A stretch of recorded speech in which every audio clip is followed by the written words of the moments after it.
Let's get back to strolling instead of scrolling. Before we can safely come together, we need the facts on COVID-19 vaccines.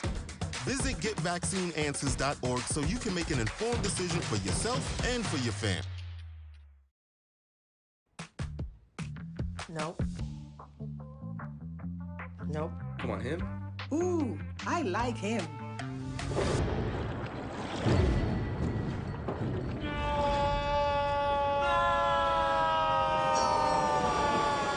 Quick, the quicker picker-upper.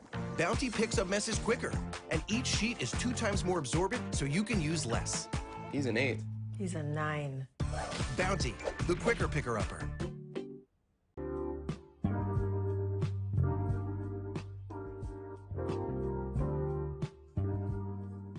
This is the BCSN Pod Zone, your place for the news, views, and conversations about all things related to HBCU athletics.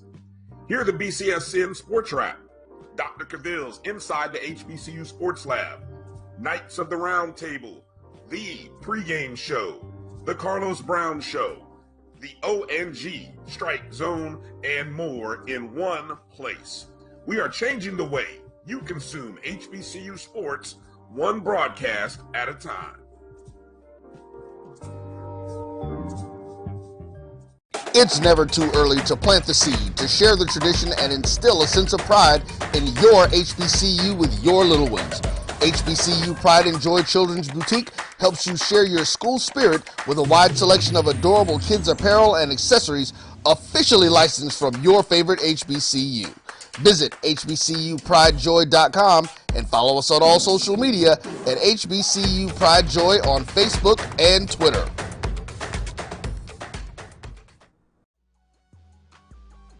This is the Dean of the College of HBCU Sports, Kenyatta Cavill of Dr. Cavill's Inside the HBCU Sports Lab with Mike Washington and Charles Bishop. Come mix it up in the lab where the course lecture is in session every Tuesday from 6 o'clock p.m. Central Standard Time on Facebook Live, YouTube Spreaker, or the BCSN app, as we discuss all things about the HBCU sports culture, including exploring the week that was in the sporting HBCU diaspora, as well as the upcoming week of HBCU sports. With me, the Dean, the College of HBCU Sports, on Dr. Cavill's Inside the HBCU Sports Lab with Mike Washington and Charles Bishop. Course lecture dismissed. From novice to aficionado, find yourself here. High quality cigars plus personal customer service.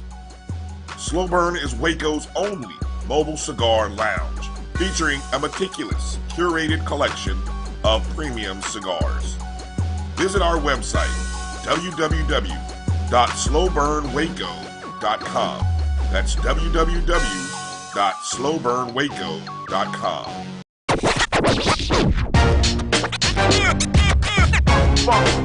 It's like a loop machine. All around town, trying to get down.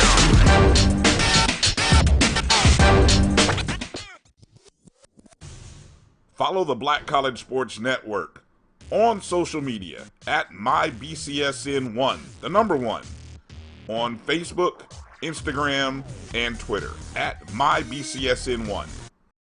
Time to call a credit repair company to fix my credit. Hold the phone, man. You can do it yourself with Credit Versio. That's way too hard. Call the credit repair company. Most credit repair companies only work on 1 or 2 accounts at a time, making it slow and expensive. You won't figure that out for months. Ignore him. Credit Versio's brilliant software scans all 3 credit bureaus, finds the accounts that are hurting your score, and guides you through the entire process. Anyone can do it. Let's fast forward and see the results. Wow, I fixed my own credit and saved hundreds. You can do this. Visit creditversio.com. Can I get the now bar, please? $1.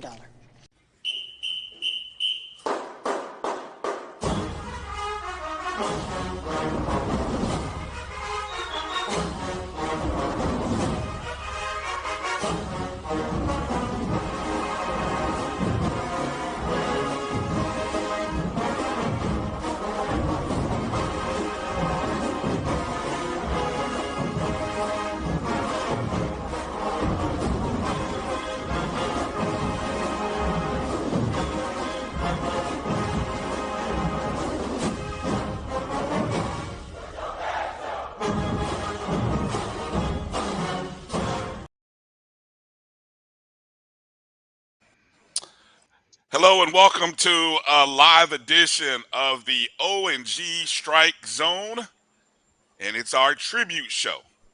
And this is a show in which we're going to cry a little bit, we're going to laugh a little bit, and we're going to celebrate the life of our friend, our brother, our fellow Rattler, Kofi Hemmingway.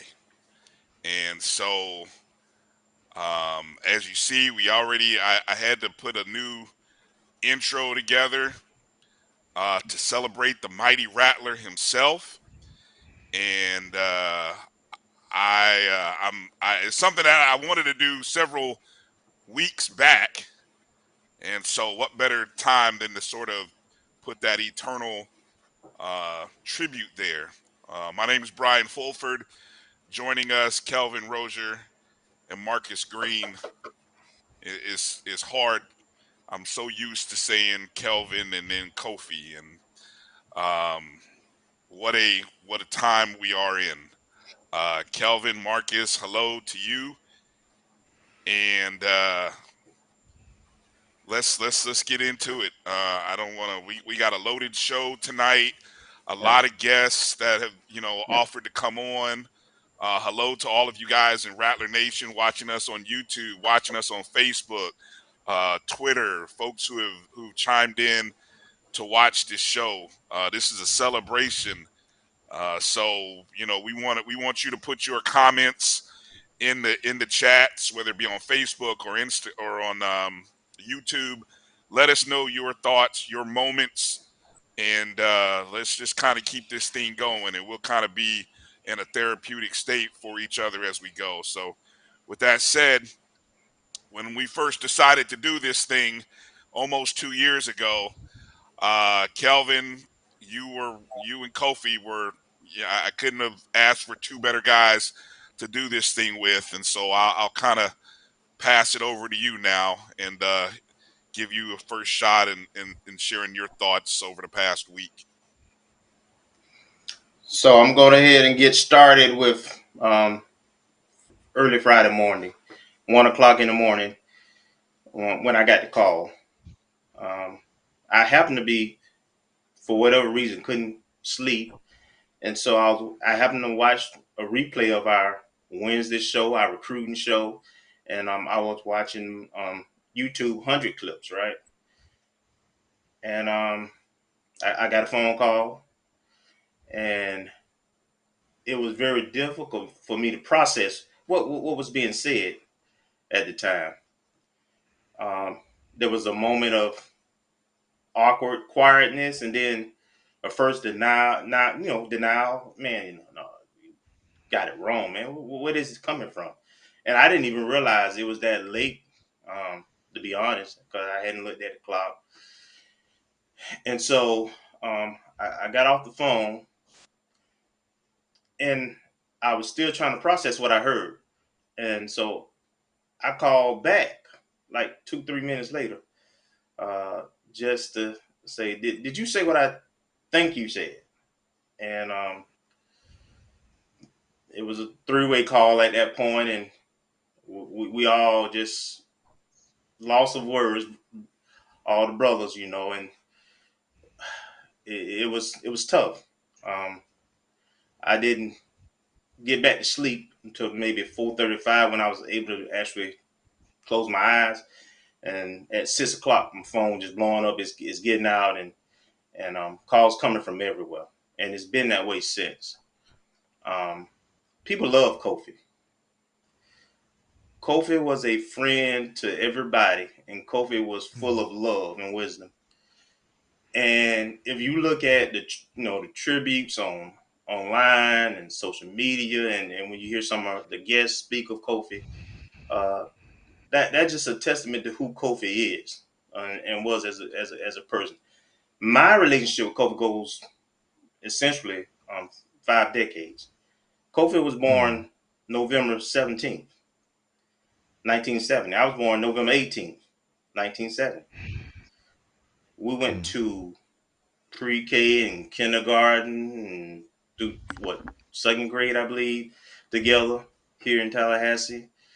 And then I left and went to FAMU High. And eventually Kofi made his way over to FAMU High. But in between that, he was part of NYSP on the National Youth Sports Program every summer and all other events. His parents both worked on campus. Both of my parents worked on campus. So we literally grew up on the campus of Florida A&M. And so we were always communicating, always together. And the O&G StrikeZone in my mind started when we were like 12, 10, because believe it or not, we had the same similar discussions as 12 years old and 10 years old that we have on this show. FAMU has always been a passion for us, and FAMU athletics and football specifically was always a passion for us. Me and Kofi was in the band at FAMU High together. We both played trombone. It wasn't but 3 trombone players in our band. So I can remember when Friends from Houdini was out, and Kofi, was like, "Hey man, we should play that at the game Friday, the varsity football game." And so I was like, "Well, let's do it." And we were really good we could read music and everything, but we were really good about playing by sound. And so within about an hour, man, we had that thing packed down in 3 parts, and we had practiced it by ourselves without, a lot of people around and so forth. And sure enough, we were able to, at the football game that Friday, to do it for the first time, and had all the harmonies and the different lines going, and folks was bobbing. And I can remember the band director was looking like, when did they learn that? I didn't give them that music. And but we were in high school together until he left go to Rutgers his junior and senior, because he played tennis, and FAMU didn't have a tennis program, and he was in the band there. So then we move on to college. We went and Kofi was in the band. Like I say, he played tennis. I was coaching high school football. I was in the Navy Reserves, and I was working full time. So we would come together, football games, certain kind of events and so forth. But spring break, there's 2 memorable spring breaks that Kofi was with us on, and one in particular, I'm gonna share a quick story. So Kofi had heard we was going to New Orleans for spring break. He was like, "Man, I roll with y'all. Y'all got a spot?" "Yeah, we got a spot." So we get Kofi and we headed to New Orleans. And Kofi had like a Gumby haircut. You have to be old school and understand what that means. And he had put an S curl in like 6 weeks earlier, right? Wow. So he hadn't got his hair cut, and the S curl was wearing out. So he was half nappy and half curly. So we go on spring break to New Orleans, and I'm just jonesing him, right? I'm giving him a hard time. So we get to New Orleans. He's like, "Man, I got to go by the store. I can't go out looking like this, man." I'm like, "Man, who was coming, man? What you gonna get from the store?" And so he was like, "Man, I got to pick up something." So we go by a market and everything in New Orleans, and sure enough, he in the aisle, and I had never had any kind of process in my head, so I don't know nothing about this stuff. So he gets a box of S curl, right? And he's like, "Man, you should try it, man. Put it in your hair." Sometimes you got to be careful who your friends are. So I let Kofi talk me into getting a box too, and we went to the hotel and we put the S curl in the head. So we walking around New Orleans like G Money from New Jack City, right? Lord have mercy. It's about that time, dude. That's that era too, right? Yep. Yeah. We G Money. We got that freak in our hair. That's what I used to call it, freak. Only time I ever had it, but that's my boy, and that's a true story. So anyway, we after school, Kofi was a lot of places. He was in Miami. He was Tallahassee some, he was in Beaufort, and he was in Jacksonville. So we didn't communicate as often as we did growing up, but we still communicated a lot. And then football season, it was like no matter where he was calling because he wanted to talk about his Dolphins, them sorry Miami Dolphins. And he wanted to talk about the Rattlers, of course, and we go back and forth and anything FAMU. You talk about the band, so forth. And so, Voice of Bragg. So he calls me, he say, hey man, you know, they got this Voice of Bragg going on and I'm gonna do it. Now I had, you know, Kofi been doing shows and football games and band stuff, you know, but I had heard his voice so much, but I had never heard him at a show. Very rarely had heard him at a show. And he wanted me to, you know, when he did the Voice Brad thing, to, you know, be there supporting him and everything. And I can remember clear as day when I heard Kofi voice booming over that PA system at Bragg. I was in shock. I was in awe. I was like, that Joker might win now. He sound good. He had an awesome voice, very articulate, man. He was doing those reads. And, you know, Kofi's real quick with his wit. He's quick on the fly. So you throw things at him, man. He always got the perfect comeback, right? So Kofi killed it, right? And so after that, you know, he was every conversation we had, he was always like, man, what you think, man? He always asking my opinion. And I was like, man, hell, if I was voting you, it's over with, man. It's a wrap, you know. And so Kofi, he rarely asked me things, right? He would kind of volunteer me. And so Kofi was like, you know, if I be the Voice of Bragg, you gotta be my spotter. Mm-hmm. You know, and up until that point, I always tailgate and you know, being section P, cheering and all that good stuff. So, but of course, you know, he won. I was his spotter the whole time that he was a Voice of Bragg. Now, the fun thing about that, and Vaughn is going to be on later, you know, you have scripts you're supposed to follow. And there's kind of etiquette and protocol that you're supposed to do. Kofi was off script before off script.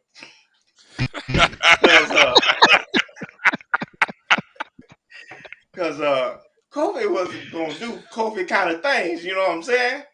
So I can remember, you know, things like, you know, you don't supposed to talk when the refs talking or the other team's offense is over the ball.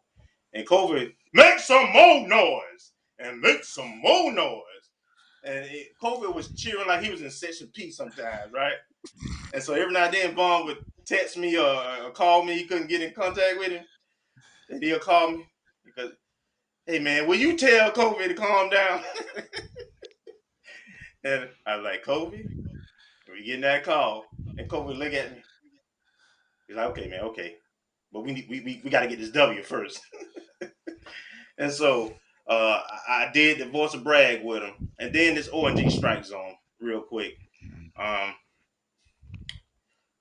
Again, I'd like for you to tell the story of how you all got together because it was you all that kind of brought me into it. And I know Kofi was responsible for me being involved in it at all. But this O&G StrikeZone today has always been special to me, but today is even more special because when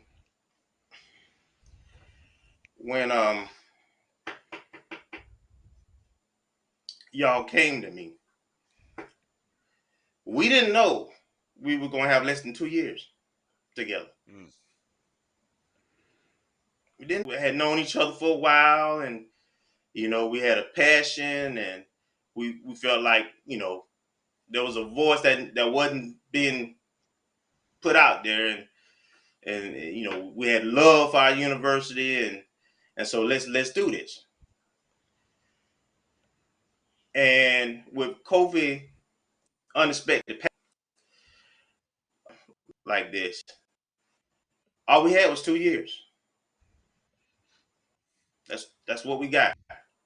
But I was able to share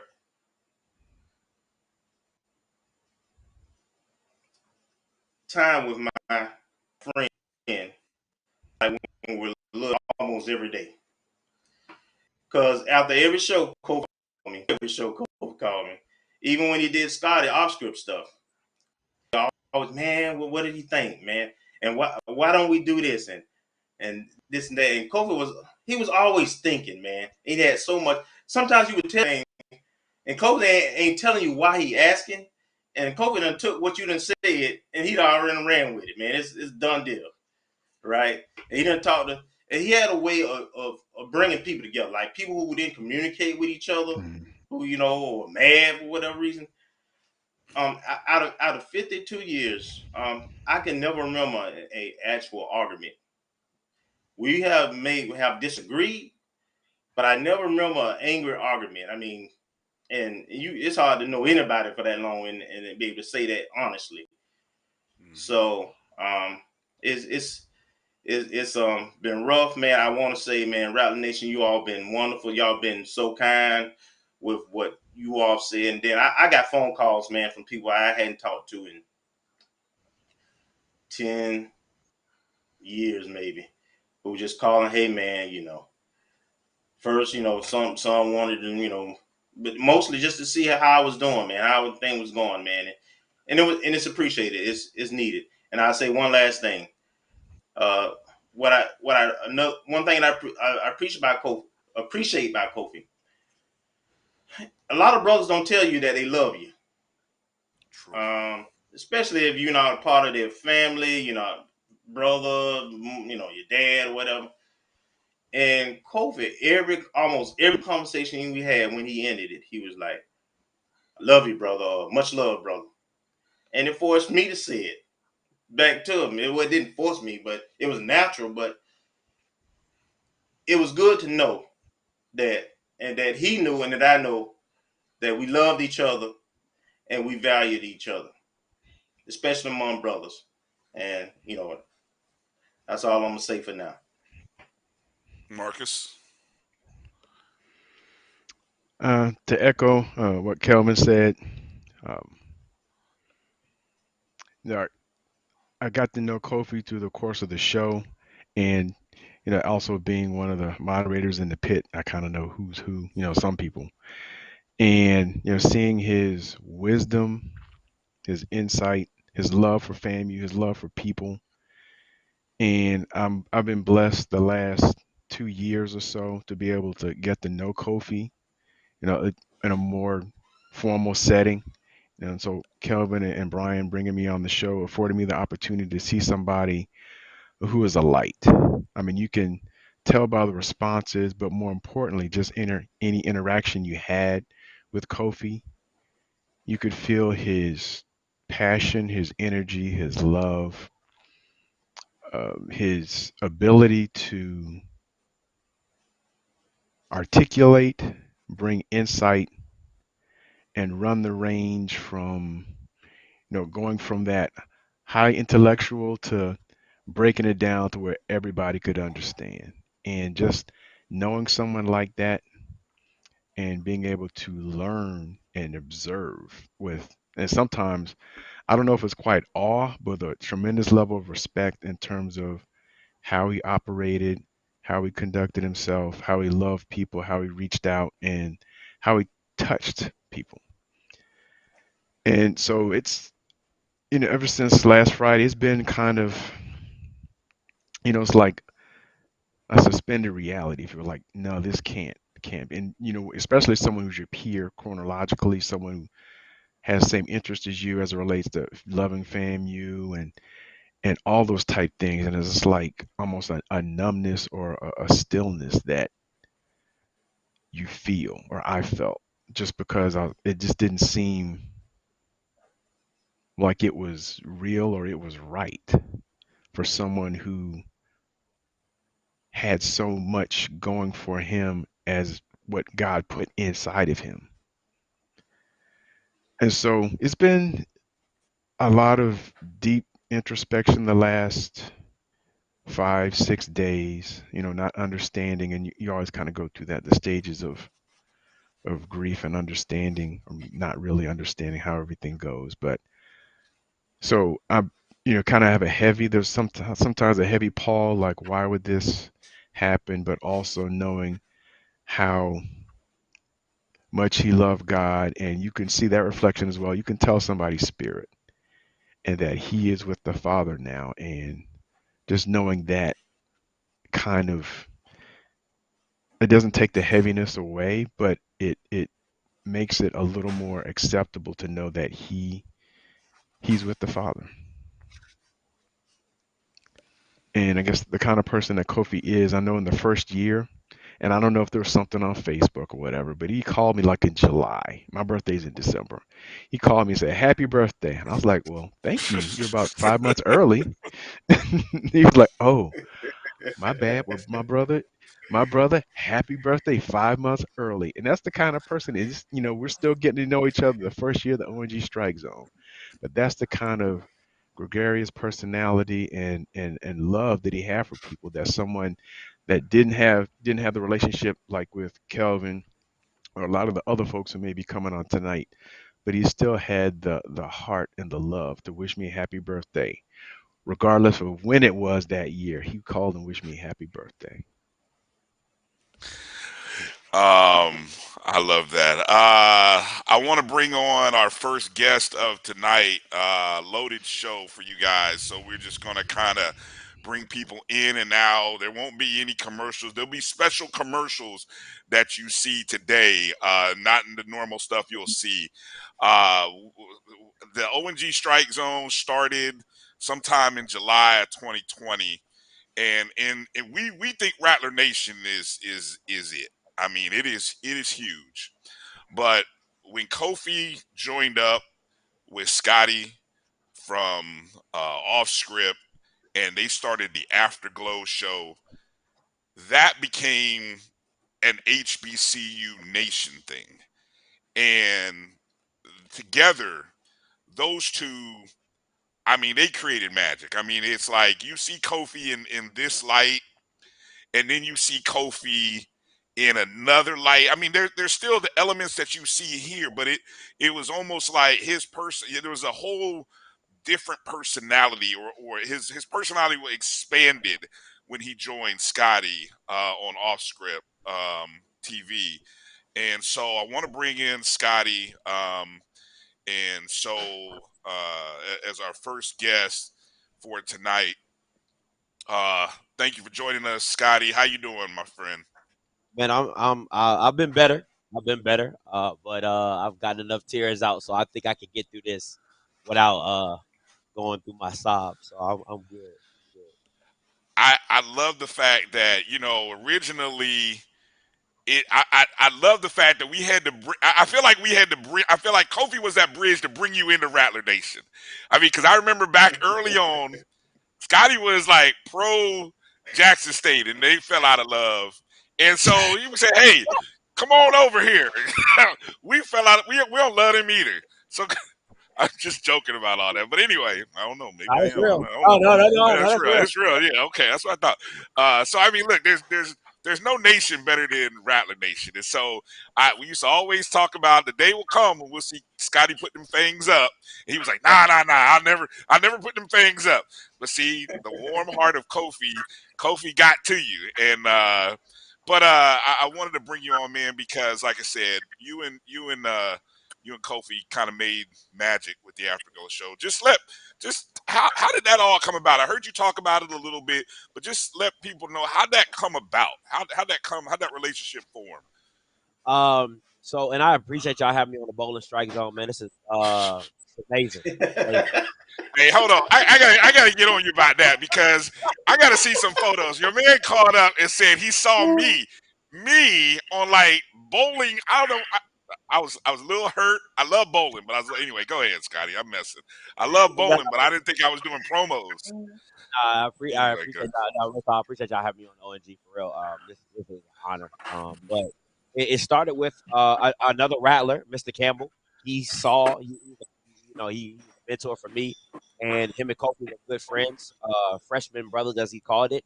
He reached out to Kofi. He was like, "Hey man, I got a guy that I think if y'all could do something together, y'all could be special." And we got into a Facebook message, He put us in a group chat. We started chopping it up, and we were going to do like a FAMU Friday. You know, I was going to have them on Fridays, and we did the first show. And after the show, I was like, man, I said, hey, man, you want to just keep coming back? He was like, yeah. So we did the next Monday. And then I was like, hey, man, I said, we got to come up with a name. And then he was like, it was after the show was over, he was like, how about the Afterglow? I was like, what the hell does that even mean? Like, I literally said that to him. I was like, what the hell does that even mean? He was like, it's kind of like, you know, like after the after. And I'm like, what? That doesn't make any sense. But I didn't have a name, so I was like, all right, let's roll with it. And, you know, and then it kind of took off a life of its own. But I want to go back to what Kelvin said, man. Like, to know Kofi for 50 years, and for me to only know him for 2, and when you said he is always thinking, listen, this man always had an idea for the show. Oh, Scotty, I think we can do it like this. And sometimes, like, Kofi's ideas are just like, I would have to be like, okay, Kofi, how we going to get there?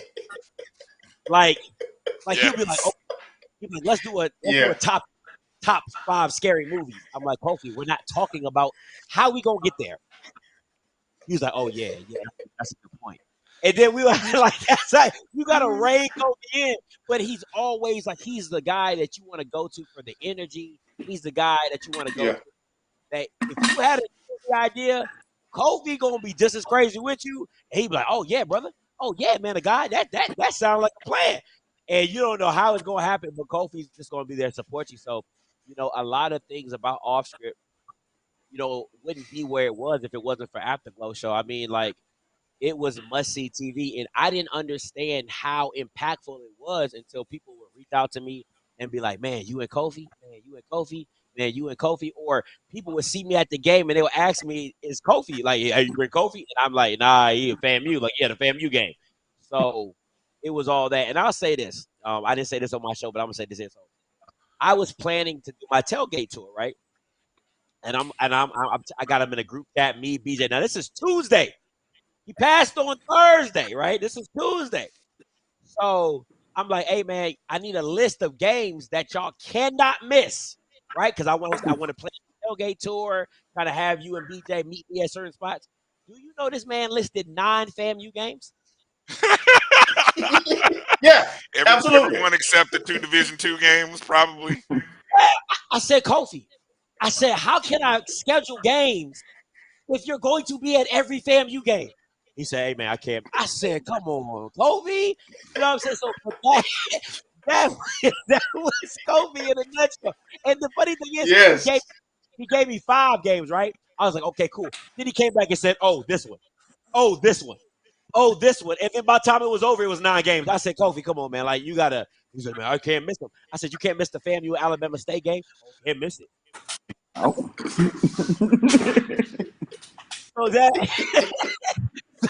So when people say, like, he was a rattler, you know, a mighty rattler, like, rode for that orange and green, bro. He rode for that, and you got to respect him, and I love him for it. I absolutely love him. Hey, I want to give a second, and I think Drew, who's producing for us, has the graphic. I want you to talk about the shirt concept that you're putting. I'm hoping. I put this out there. No, you know, I'm no pressure. I'm not putting any pressure on anybody, but I hope that we're able to have these by spring game, because I would love for all of us who love Kofi, to have these shirts, wearing these shirts for the spring game on April 15th. If Drew, if you can put that up there, talk a little bit about that. And I had never, I mean, I guess I never really paid attention to the What Up Boy, but I mean, just talk. I'm gonna get Scotty, talk a little bit about the shirt. No problem. I want to first give a shout out to Merch Pack. They are a Tallahassee company. A Rattler runs that. Born in Tallahassee, raised in Tallahassee. I think like a 3rd generation FAMUan. And he reached out to me and said, hey, Scotty, man, I watched the Afterglow show. Can I do anything for Kofi? And I said, yeah, let's come up with a shirt. He came up with the graphic. I gave him the verse, and this is what we came up with. And listen, I want to tell everybody, all the proceeds go to the family. After we pay for production costs, because that's all he asked for, he said, hey, man, just take care. All I care about is even on the shirts and what they cost. Everything else will go to the family. I said, too easy. Let's make that happen. So, but the way we're doing it, since he can do an on demand, and we have to get it in bulk order. We're only doing it for a week. So it's from Monday to this Monday, and as soon as it closes next Monday, we're going to be in production and trying to ship them out as fast as we can. So hopefully, he said after the close, it should be 2 weeks. So hopefully, we can start getting them out that first week to the next week. But that's just how the process is, and I hope everybody can just support this this avenue that I'm doing for Kofi. Once again, all the proceeds go to the family, and I also want to say I talked to the family. They said the love in the Cash App has been amazing. That that the Rattler family, the OffScript community, everybody has just come out and gave, and that's what, man. It's a lot of stuff that people can say about HBCUs, and they, what they aren't and what they can't. Listen, family and community is at the basis, and it's just been rampant through this time. And it doesn't matter if you're a Jackson State alum, Grambling, Texas Southern. It's just love and support, and I appreciate everybody for that as well. So once again, we're trying to get these shirts out as fast as possible, but this is just the process that has to go through to get it to you guys. And hopefully, like you said, we can get it to you guys for the spring game. No, I love that. So you guys don't waste, don't do like what I do sometimes. I'm gonna say I like to sometimes wait. I wait around. I watch something. I'll go on a site 5 times. Should I buy it? Should I not buy it? Should I buy it? Maybe I'll wait. Look, some of you don't mess around and come up on Tuesday talking about, I'm gonna go ahead and buy it now. It'll be too late on Tuesday. So if you're gonna hold out till this weekend. Go win you some money. Go do some Uber driving, Lyft driving, whatever you got to do to get the money this weekend, and then go ahead and buy it this weekend, because after Monday, that is it. No more.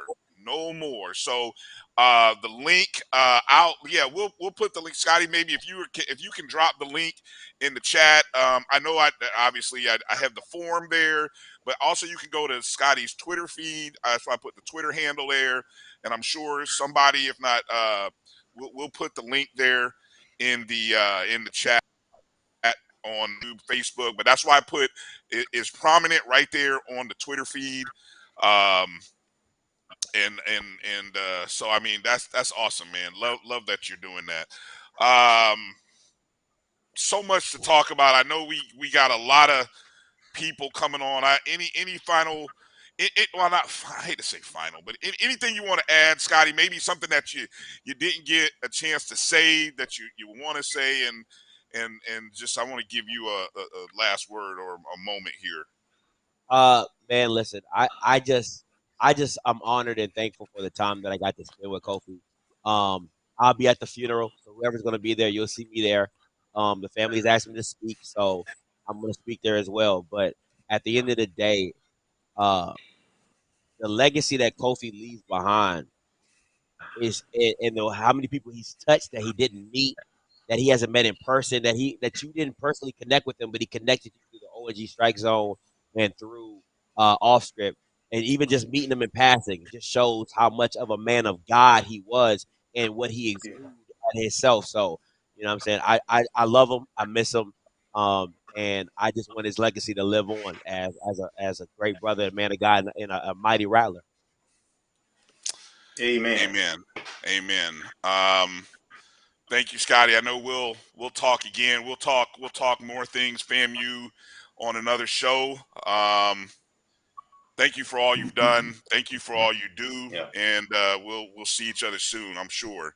We want to do this before we go to our next guest. I want to take a moment, go to our first quote unquote commercial. A little bit different, these commercials this time. So we'll have Drew go to that, and then we'll come back with our next guest on the other side.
All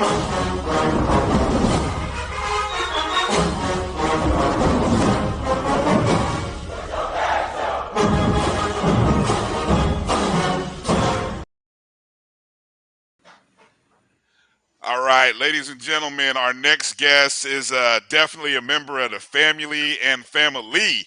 It is Mrs. Angela Suggs, who is the president and CEO of the Florida Sports Foundation. Angela, welcome to the O&G StrikeZone. How you doing tonight? I am well. Thank you so much, guys, for having me. Thank you, family and family. We definitely, hey, it goes without saying. And then again, for me to be able to join you guys tonight, which I know we were already going to do, but to be here and to just speak about my homeboy. I've known Kofi since he was born. We grew up together in Tallahassee and in Bethel together, and Jack and Jill together, and both our parents, both my parents worked at FAMU, and Roger can tell you that that's just what we did, right? Is that we were together, and then Bryan, hey, whatever it is that we. I'm gonna get out of the way because I'm gonna let you and Roger chop it up for a few, because this is like I'm just gonna sit back and listen to old Tallahassee stories. You know what I'm saying, Marcus? That's what it's like for me right now. You know, these two. I imagine there was like all these. I feel like all these guys, you, Kelvin, Kofi, just all running around Tallahassee at the same time. You know, little versions of yourselves. Just wow. Kelvin, go ahead. I'm gonna get out the way. No, I've had my chance to speak, and I've told a couple of Kofi stories that I could tell, that I wish to tell. So I'm gonna let Angie go and just start from the beginning. Tell wherever us, your heart is, Angela. Wherever you want to start. The most memorable wherever your heart. things. Yeah. Again, Kofi and I, of course, we have Sunday school stories. We have FAMU High stories. We have parents work on campus stories. You know, Kofi's always been Kofi, right? He didn't just get this way. You know, sometimes people go to college or what have you, and they develop this personality. Or even in this day and age of YouTube and blogs and videos, people will create a personality. No, Kofi's always been Kofi. Very genuine, very sincere. Yeah. Even when he goes hard, right? Because now we all love FAMU. You know, we all have this born in FAMU's hospital, went to FAMU High, refused to go away to school, went to FAMU. You cut us, we bleed orange and green. You know, that's our mantra, right? We say all of that. But, you know, again, when Kofi goes in, and so I've always been kind of like a big sis. A few days before he passed, I was on the phone with Kofi for 2 hours. 2 hours. And I'm like, hey, man, the show is doing well. I need you to, now, if you need some information, let's just talk about some information, because you're going from being a fan to being Joe Bullard. So I'm like, you know, Joe Bullard can say that it's purple in the sky, and there are thousands of people that say, yeah, I see it. I see it. It's purple. The sky is purple. But, you know, congratulations to you guys. And that's what I was sharing with Kofi, is that, you know, along the years, and as the O&G StrikeZone has grown, and like how people get their news from Twitter, you know, we get our FAMU news from O&G StrikeZone. And with that, and he was like, sis, you know, this, and literally I'm in our parking garage at my office, and you know, even my team called down and said, are you here? I said, yeah, I've been in the parking garage for 2 hours. And we took it all the way back and brought it forward. And so he was super excited when he was given the opportunity to be the voice of the Rattlers. He was really, really, really, really excited about that. I don't know how many people know, of course, that his mom was an English professor at FAMU, and so everything that, and his dad, you know, a history professor, and so any and everything about what he did for, he wanted it to be top notch. He wanted it to be that his name was well respected in terms of what he brought. And in that box, when he was up there and was given that opportunity, he wanted it to be from his heart, which I know that we all felt that on this show. You know, whether he's preaching a sermon about it or whether he's halfway going in about it or what everything that met in the middle, it definitely came from a place of his love for FAMU. Yeah. As you interact around the state of Florida, and I'd be remiss if I got you on the show and didn't say where FAMU is compared, because I feel like that's one of the things that Kofi left us with, this great motto of do more with more. Because one of the things we always talked about, and so many people talk about, oh, we have to do so much with the limited resources and we don't have this and that. But Kofi started this mantra, do more with more, and getting us to a point where FAMU can get to a point of being able to find the resources, get the resources, and be the excellent. And I think that's what we all want. We all want our best. We want FAMU to be our best. So I know we're gonna have you on for another show coming up later on, because we deep topics we can get into with you. But I wanted to give you an opportunity maybe to just talk about maybe Kofi's love for FAMU in terms of how we can grow FAMU to be the excellent school that he envisions, I envision, Kelvin, Marcus, and that you envision. Sure. And so from an intercollegiate athletics perspective, right, we are okay, low resource institutions. It's not just HBCUs that are low resource institutions. You have PWIs, you have, it all across the board. I think that if we were to liken it to perhaps the Black church, right, where you have some churches that have been around over 100 years and they're the same size that they were 100 years ago, and they're fine with that, right?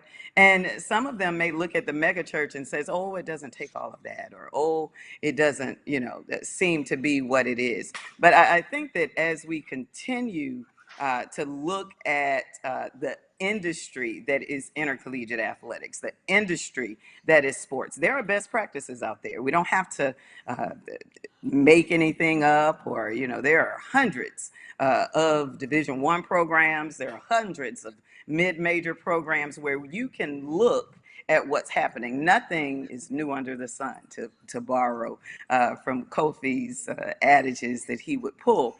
But and as we look at it, it really just takes strategy.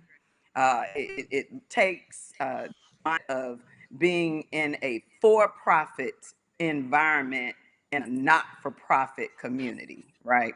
And when you look at it from that perspective, you have to plan to raise money. And I'm super excited about FAMU having a new person to come on board for external affairs and the like. But as an alum, right, and as a lifelong Rattler, I think that, and when I was at FAMU, the missing gap was us. We would talk about it, and Kofi and I talked about this the other week. I mean, we still have some of our peers that are still on their parents' season ticket package. Wow. Right? So as you look at that, we're in our 50s now. Be you almost there? Right, almost. Thank you for acknowledging that. Thank you, Omar. I appreciate you for acknowledging I'm not quite there yet. I love you. Thank you. Right, but remember when we were in school, the 50-year-olds were the old people. They were the people that were keeping it going. So if I were to speak to us, right, the folks that are now in their 80s, they started this thing in their 30s and in their 40s, and they're still keeping it going. You know who they are. That are still meeting every week. When it's time to buy this and it's time to buy that, they're the ones that are coming to the table. And so what we've got to do is just bring everybody together for the greater good.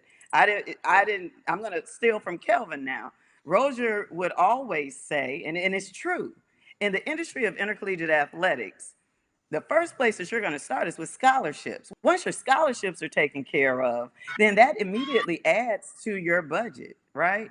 Because what the difference between us and them, and I get asked this all the time, because for people that don't know really what the Florida Sports Foundation does, we do a lot of things, but one of the biggest things that we do is that we have a grant program. We are the face of sports tourism for the state of Florida. Everything from Super Bowls and all-star games to FIFA World Cup, Formula One. We just had the World Baseball Classic in Miami to close out. We have Miami Open that's coming up, the specialty plates that you see on the road, the professional team plates. So the Dolphins, the Jaguars, the Marlins, the Heat, Lightning, and the like, the Florida Panthers. Those are our plates. And so I have all of the professional team plates, the NASCAR plate, the Olympic plate, and the tennis plate. And what we do with those funds is we pour them back from a grant perspective, into sporting events. And so, but primarily related to out-of-state economic impact. And so, again, I've been with the foundation since August of 17. A lot of what Kofi and I talked about is, well, why does the Alabama-Florida State game get this? And the Florida Classic is in the same stadium and it gets this. So, we talked about that. And I know that's another show. But when we spoke about it, yeah, the Florida State-Alabama game also has a 10,000 ticket purchase requirement for each team. Purchase requirement. They get one suite, and that goes to athletics. Right, one. Every other suite is purchased, and the like. And so also we have to look at we also have to look at the ability to prove heads and beds and all of these kinds of things. So one of the things that we would do is you just have to, if the survey comes, Rattler Nation, just answer the survey, because that helps the TDC, the Tourist Development Councils in every community, to be able to give local dollars as well. Again, our grant is primarily related to out-of-state economic impact.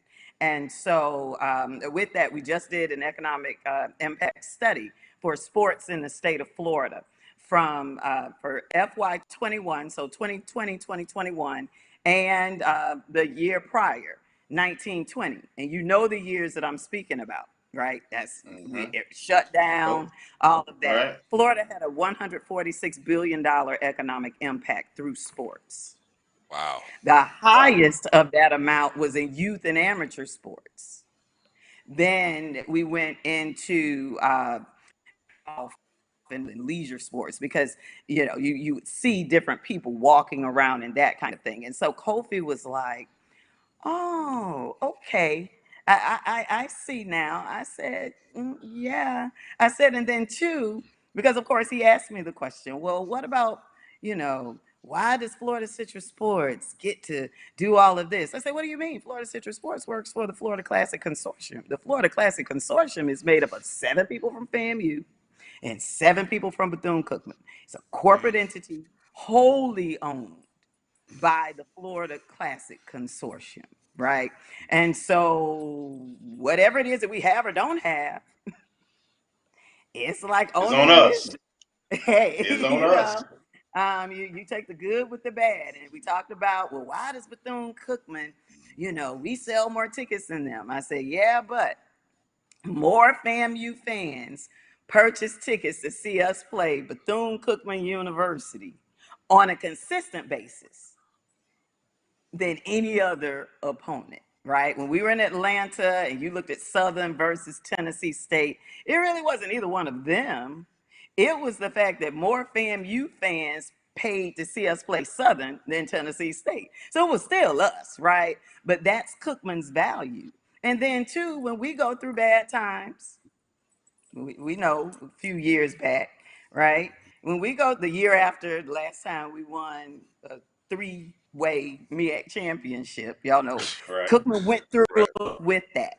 So they took a hit too, right? And that's what partnership is all about. So they're business partners, right? And they've been in it for the long haul. And so we were able to really just kind of dig in.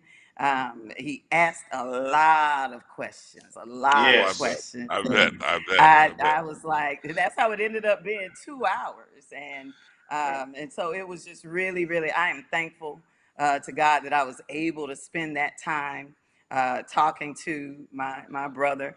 And it was really definitely a blessing to be able. And it hit like, I text you guys, that thing hit hard. You know, it did. And yeah, so yeah. Well, thank you, Angela. And I know we're going to reschedule or schedule again where we can go into and have a deeper conversation about the business of college athletics and the state of Florida and things of that nature. Look like she got sniped. Did she get sniped? It would be only fitting on our show that she gets sniped on our show. That's right. I'm blaming it on Kofi. You blaming that on Kofi?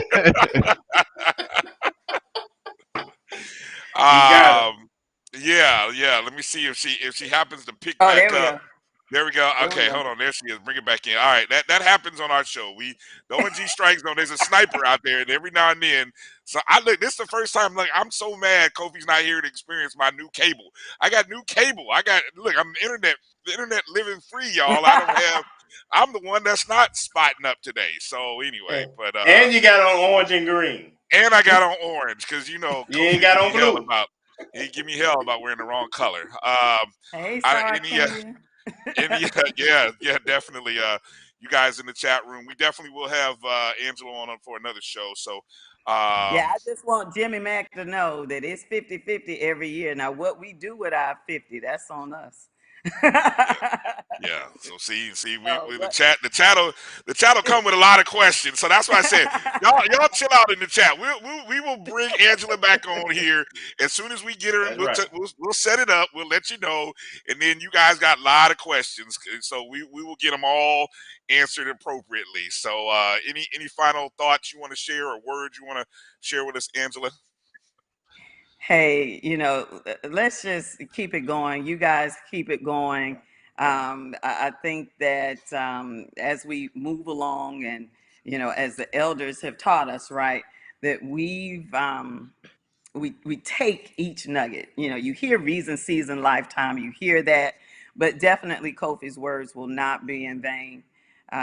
Definitely everything that he shared, everything that he said can be a motivation for all of us. And so I'll just end it on, hey, fangs up.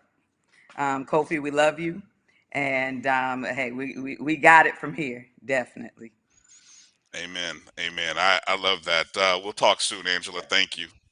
Okay, thank you, guys. Thank you. You guys hit in the chat. I'm gonna start it. Scotty started on Monday. Hit that hashtag LL Kofi. Please do that. Hit that up. And as Angela said, and I think that's the one thing. I know we're gonna get ready to bring our next guest in a second, but that's the one thing. Kofi was a bridge connector. I mean, he was a builder. Yes. Mm-hmm. He built so many bridges, and it's funny hearing so many people talk about how he was just in the middle of having a conversation with somebody about doing this and this project and that, and I'll talk about that more in a second. We got Ty Floyd. Ty Floyd's coming up.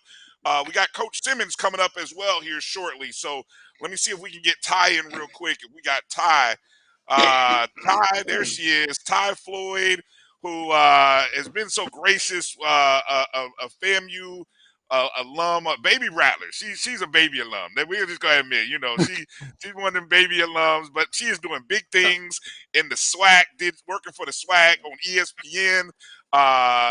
Congratulations on all that you're doing, Ty. I know Kofi was a big fan of seeing what you're doing. How are you doing this evening?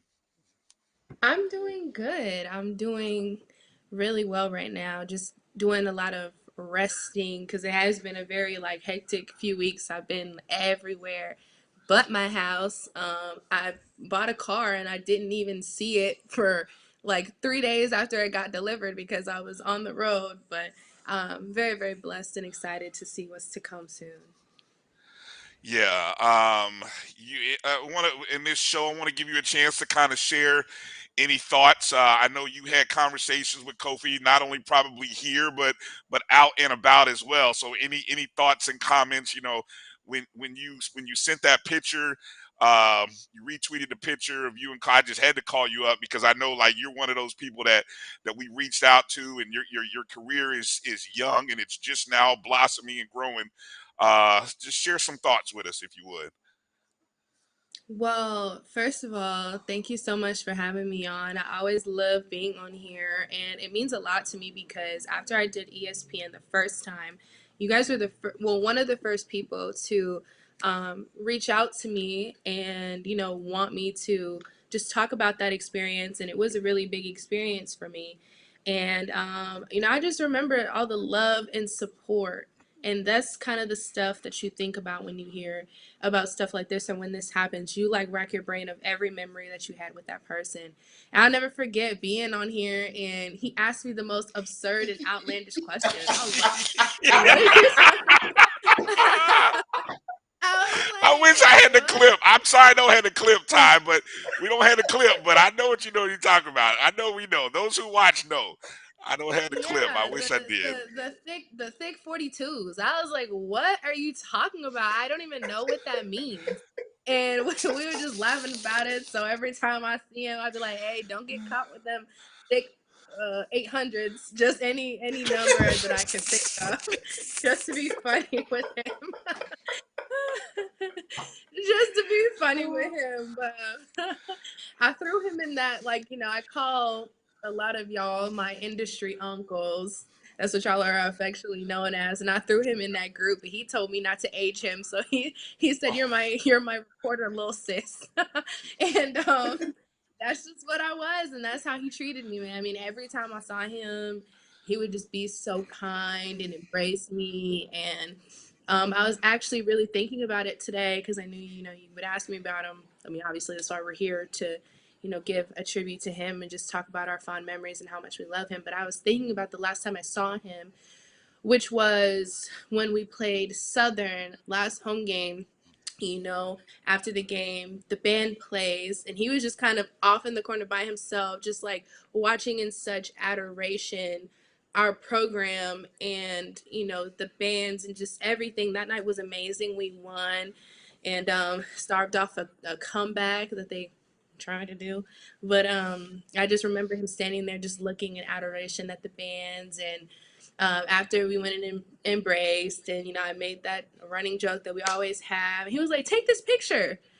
And I was like, okay. And I took the picture, and I'm so happy that I did because I'm just grateful that I have something to hold on to and, just have of him. Like, I document my life. I talk about my life all the time and just how, important this time is for me because it's the building blocks to what I hope to become in the future. And the people that are a part of that really do mean a lot to me. So, you guys mean a lot to me. So I'm just glad that, y'all were able to grace my path and that I have you guys as industry uncles. Like I said, he is old. I love that. I love that. Industry uncles. That's cool. That's cool. That's pretty cool, Ty. Well, Yeah. you represent you make it cool to be old. Exactly. you make it sound cool that we old. She's still calling us old, but it's all over good. 50 crowd over there. The over 50 crowd. I'm not quite there yet. I'm in but my anyway. mid-20s. I'll be 26 in August. All right, see, stop, Ty. Good. Yeah, you just piling on now. You just piling on. Piling on now. That's beautiful, though. That's beautiful. Any wow. Do I don't know where you guys got anything you want to ask Ty? I mean, I know we got a lot of things we're doing in this show, so I mean, anything you wanted to ask Ty while we got her here quickly before we had kind of keep moving in our direction with what we got tonight, Marcus, Kelvin. I do Well, have a one thing question, I but was I gonna know. say, Go ahead. yeah, Kelvin. one thing I want to say. First off, your recollection and your comment about Kofi and how he your first time and what he came up with. That's Kofi. Like I said, man, he was off script before off script. You never knew where he was coming from, right? You just didn't know, man. Just like when he would do like Sugar Hill rap and then come back with gospel, right? Literally in the same phrase. That was him, man. He was bipolar, man. But I just want to know, you doing so much right now. What do you got going on? What you looking forward to in terms of your career right now? Taking a break. What's next? Off season is next for me right now. I learned how important rest is, and if you want to ignore your body, or you want to be like ignoring your mind when it's telling you, hey, give me some downtime, it's gonna make you take downtime. So that's something that happened to me just recently, so I need to focus on that. But I'm definitely still around. Next thing for me will be the Black Business Symposium in Atlanta. After that, I have this camp that I'm working. It's a kids-based camp, for a football camp held by Kenny Shaw and Florida Citrus Sports. So I'll be there. Ike Taylor, Jameis Winston, Rashard Green, just Devontae Freeman, just to name a few, will be there. It's always a really exciting time. I went last year and it was awesome. So I'll be doing some coverage there. And then after that, I'm going to be traveling. I'm going to be doing things, because I think that, you talk about my age. We all talk about each other's age here. It's funny. It's a joke. But as I'm starting to get older, I'm just realizing how important it is to make memories and to do things. And I don't want to be so detached and so into the grind and into the chase that I don't make these bonds with people, or don't strengthen them, or don't go hang out with friends, or go get wine and appetizers because I have free time. I want to be able to make memories with them, and I want people to talk about me and how much of a friend I was, how much of a believer I was, just an overall good person I was, like how we're gathered here talking about Kofi today, when I go to glory. So it's really important that I'm very intentional about this time, and then gear up for football season, where the Rattlers will be winning everything and ending with a Celebration Bowl win. So love it. Marcus, did you want to ask something in there real quick? Yeah, really quick. Last week I was watching March Madness, some of it, and I caught some. I'm not into it as much as I was back in my younger days, closer to your age. But I was wondering, just juxtapositioning, and I know that I'll follow you on social media, and you've been a guest on here, and your love for HBCU sports. But do you ever have aspirations or envision seeing yourself as one of the primary reporters on a March Madness or NFL, or one of the, I guess, Power Five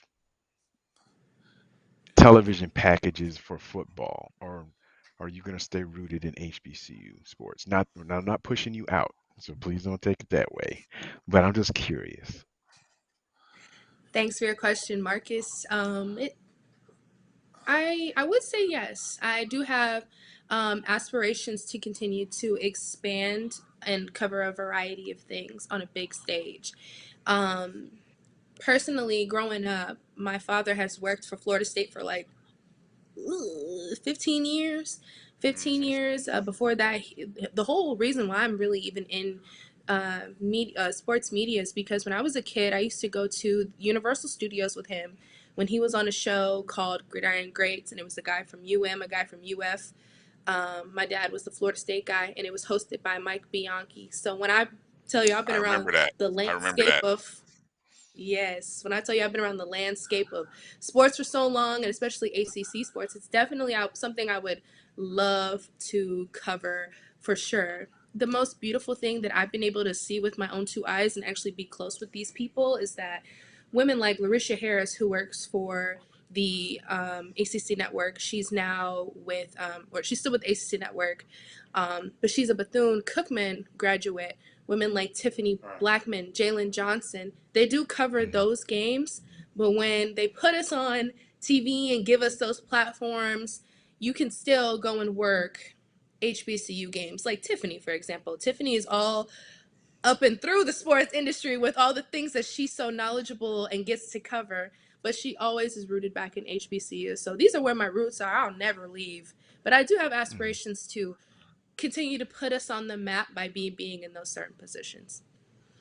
Amen. Right, well, Well, you definitely got some great role models that I see you associating with and tagging and looking up to, and then I know you're going to be that role model for some other young lady or young man who's watching and wants to get into sports journalism. So keep doing your thing, Ty. We're gonna always hold you down. We're gonna always support you.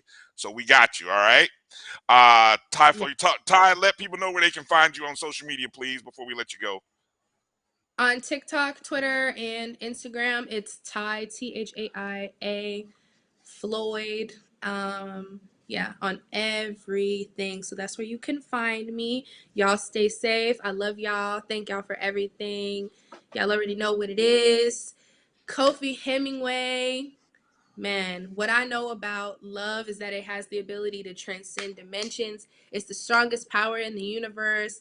He lives within all of us, and he's going to continue to live in all of us. And yeah, his name lives forever. So love you so much, Kofi. And y'all be careful, because I heard there's something going around. I think they're called like thick 47s or something like that.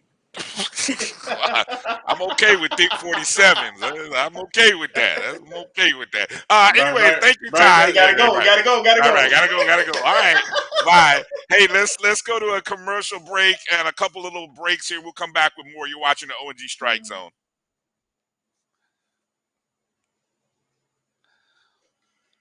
I was born in Columbia, South Carolina, but in 1972 we moved to Tallahassee, Florida, where my parents, Dr. Theodore and Beulah Hemmingway, both taught at Florida A&M University. Good afternoon, Rattler fans.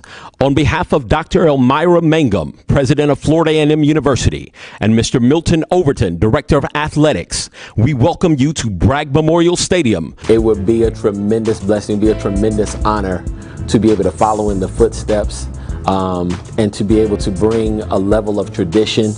It would be basically unspeakable. The announcer for the Rattlers, I know you guys had a contest, and I know it went all over the world, people trying to be an announcer for the Rattlers, but I can understand that because that's a very important position that people don't understand, that we depend on, heavily depend upon.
Welcome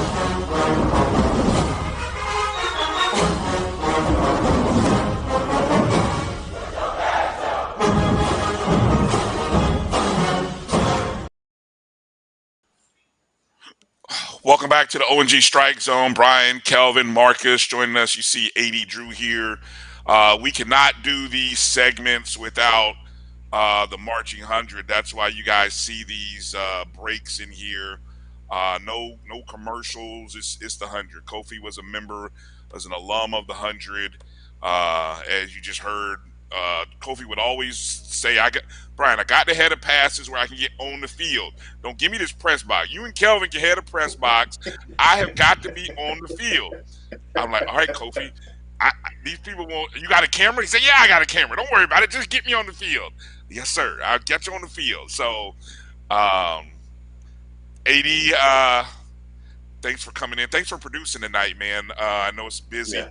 A lot of stuff. How you doing tonight? Can you share some, what you get in there and get some thoughts, what you're seeing out there on social and so on and so forth? Yeah, doing fine, fellas. Doing fine. Y'all can't hear me, right? Because I'm not used Yes. to Yes. Yes, we got you. Yeah, because I'm not coming in like I normally come in, so I've had to push a couple extra buttons to try to get my producer microphone on, even though it looks like the same equipment that I would use on a Sunday night. But yeah, I'm just watching these chats and these comments and the on the YouTube, and man, the love that our brother is being shown here is tremendous. But I do want to say something about this band thing. And this was something that ever since Kofi and I crossed paths with the Black College Sports Network, he has always pushed for a band media day. You know, we got football media day, we got basketball media day. His goal was to have a band media day where we get the band directors from all the HBCUs, not just the SWAC schools. He wanted to include Tennessee State. He wanted to include the BAC schools and everything else, and just get them on and promote the bands and talk about the bands like we do about football. Like we've got Coach Simmons that we're waiting on. Like Coach Simmons gets his shine, why not the band directors get their shine and things? So that was well-rounded. That was the thing about it. Well-rounded individual. Cared about the bands. Though he was an avid tennis player and could have an intelligent and funny conversation at the same doggone time about damn near anything. True. That was the thing, Bryan. That was the thing. But I'm going to cut my comments short because since I am producing, I had the second screen up and I see that Coach Simmons has logged in, and I'm pretty sure y'all see me on Sunday nights. I was just filling in the gap while the head ball coach at FAMU was logging in. So I'm gonna jump off and let our head ball coach jump in and share his reflections. Appreciate you, Drew. Joining us right now, that's right, the head coach of Florida A&M University, Coach Simmons. Coach, thanks for taking some time out tonight to join us as we celebrate just the first of many celebrations. I think as we go through this process of shock and losing Kofi, I'd like to think of this time now is that celebration between now all the way up into, you know, his service on April 1st, a chance for us to kind of celebrate and talk about Kofi. So thanks for coming on tonight, and I want to give you the floor to kind of talk a little bit about Kofi and what Kofi has meant to your life and your family's life. Yeah, thank you guys for having me on, and you know, I've been on the show many times, and you know, just doesn't feel real to be on the show without seeing, you know, Kofi's you know, face, being there asking questions and just, you know, doing what he did best, which was love FAMU, love the people, just bring warmth and just love and passion everywhere he went. And so he was, again, more than a supporter to me. He was a family friend. He was our children's tennis coach. I'm looking at a tennis club on the tennis racket on the floor right here in front of me. Because when we broke the news, obviously, to the kids, they were devastated, and they hadn't really played in a couple of years, right, because of COVID and just not being able to coordinate lessons like we had in the past. But my son, went out and just carried that racket around like all day. It was like that was his way of honoring, Coach K, as they affectionately called him. So, but just, again, like you said, it's a celebration of life. It brings me solace to know, obviously, what type of man Kofi was and his faith. And, that brings a little bit of comfort to this situation, knowing that he did know the Lord, was an avid believer, and he shared that wherever he went. And but again, just still a shock, still hard to grasp and wrap my head around the idea that I won't be able to talk to him again, won't be able to see him in this lifetime. But again, just really want to honor him as best as we can. So again, just having a chance to say a few words tonight is the least we can do to pay respect to such a larger than life figure. Coach, can you share anything about Coach K? I mean, a lot of people don't, a lot of people maybe didn't know about Kofi as the tennis coach. Maybe some things that he shared, with your children that they kind of came back to you. I mean, things you may have seen or heard. Just maybe something about Coach K that you can share to give people some insight into that side of Kofi. Yeah, no. Again, just brought a lot of passion to coaching at that time. I think Raylan was 4, and I think Shiloh was 6, and then my nephew Amir was 7, and so just to take every Sunday to be out to be with them for an hour. Just showing them the basics of tennis and just how detailed he was, how passionate he was. How energetic he was to deal with the young kids. Again, every week, right? And he didn't miss a beat. Again, you can imagine you're trying to get a 4-year-old to focus to hit a tennis ball, and he's got him running laps, he's got him running gassers, and picking up the balls, and I just sat there and watched. I would take my iPad and film a little bit of it, take some pictures, and then I would doodle on my iPad, draw plays and all that kind of stuff. But just to see him in his element, right? Because again, that was a different view of Kofi than I had, right? My knowledge of him was as Kofi, the FAMU supporter, FAMU, Kofi, the guy that was going to keep everybody in check, and tell us what we needed to do and remind us that that's right. The play call. Yet, right? We're getting there, but we hadn't gotten there yet. So, again, matter of fact, this is my 8-year-old. Hey, you want to come and say? I'm sorry. Just say. Hey, how you doing? Coach K was our tennis coach. He was a very good coach, and he was very kind. And he was my daddy. Awesome. Thank you for sharing that. Thank you. Oh man, that's awesome.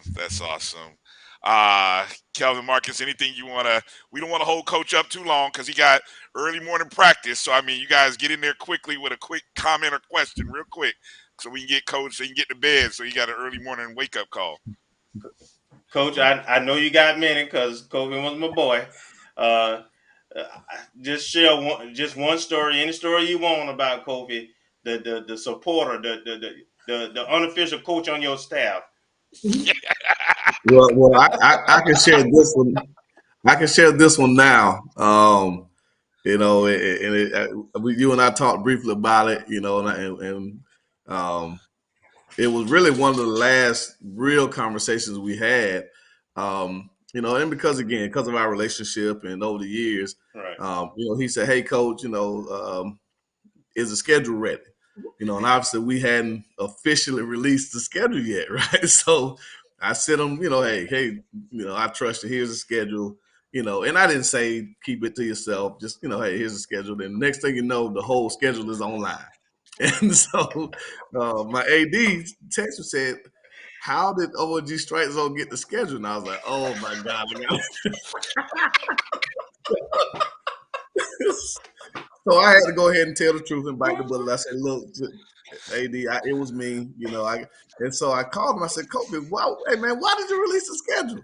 And he was he felt so bad. Like he felt so bad. Right. But he probably apologized to my wife for a week straight. I mean, just, and again, he wasn't doing anything malicious or whatever, but again, it's just, information, and the fans wanted to know the schedule, and, he did what he thought was the appropriate thing to do. But, we laughed about it, but he really felt, again, you just saw that passion and humility in him, because he trusted our relationship, right? And it was such a good, solid relationship that he could call, and, we talk about personal stuff, and, he always, I mean, the one of the things I missed the most, like I would receive a text message probably every couple of weeks, and it would be a mile long. I mean, he would detail everything we need to do, from fundraising to increasing ticket sales to I mean, everything. He was going to start a fast with us. Just, I mean, he always had advice, right? He always was looking for a way to just better FAMU and, better the program, better the stuff, give the student athletes a better experience. And so, it got to the point where sometimes I'd open it up and I'd be like, I don't have time to read this whole text. Like, it's just too much that I can't read all of this at this one time. But again, man, that's what I miss. I just miss that passion. And again, just as a tennis coach, as a supporter, as a friend, it was just an infectious passion that he just brought to everything he did, and kept a smile on his face. I never saw him not smiling, never saw him not in a good mood, and never saw him not trying to do everything he could to help FAMU. I mean, when I tell you he bled, when people say they bleed orange and green, Kofi Hemmingway bled orange and green. I mean, I just there's probably no person that I can say represented FAMU more over the 5 years I had a chance to really personally know him than Kofi, man. Again, he'll definitely be missed, and my prayers go out to, his wife, his daughters, his family, extended family, the Rattler family that he, blessed. Guys like Devin Rispers on our staff, who he was NYSP instructor back in the day, so again, just been touching lives for a very, very, very long time. And but yeah, that's probably my one funny story that I would never tell. Like I was never going to tell that story. And now I can tell it, obviously, to just honor him. But he released that schedule, man, and he felt, well, he thought I was gonna cut him loose. He thought I made him keep it. Hey, I made him keep that because he asked me. He was like, "Do you want to know?" I said, I said, "No, you don't tell me who told you that. You keep that one to you. I don't want to be a part of it. I'm gonna put it out there, but I don't want to know who gave it to you because that's between you and him." So. That's my man. That's my guy. Oh my God, Marcus, real quick, what you got? I don't have anything for Coach, but I will say this: I came down to the Alabama A&M, and it's a running joke, even though it's partially true. But Kelvin knows that I'm up north, so I don't get down to Tallahassee much. So I got a chance to sit next to Kofi or in the area. He really wants you to run the ball. That might not be a direct quote. There's a couple other words in there, but he wants you to run the ball. If we won the game we won the game on a big 80-yard touchdown run that day too. So I think I heard him from the stand. And we ran the ball in that last drive, and Bishop broke it with 80. But yeah, definitely. Again, and it was done in such a respectful way. Of course, as a head coach, you always have your fans. You always have your people who feel like they have something that can bring something. And he was saying, he was like, Coach, if we could line up in this formation or, do this or do that, we'd be able to run the ball a little bit better. And again, I knew it wasn't coming from a bad place, right? It was coming from a genuine place of, hey, whether I've been around, whatever, I feel like I can do something, maybe, increase our production. And so I always received that, right? Even if it was something that we wasn't going to do, because, he talked about running the wing T at times and the flex ball at times. He told us to, Coach. He told us to, Coach. Yeah. He was gonna reinvent the wheel. Now I was like, look, Coach, you probably hadn't watched me coach long enough. No, we're not running the wing T. No, we're not gonna be in the wing T. That's a totally different offense.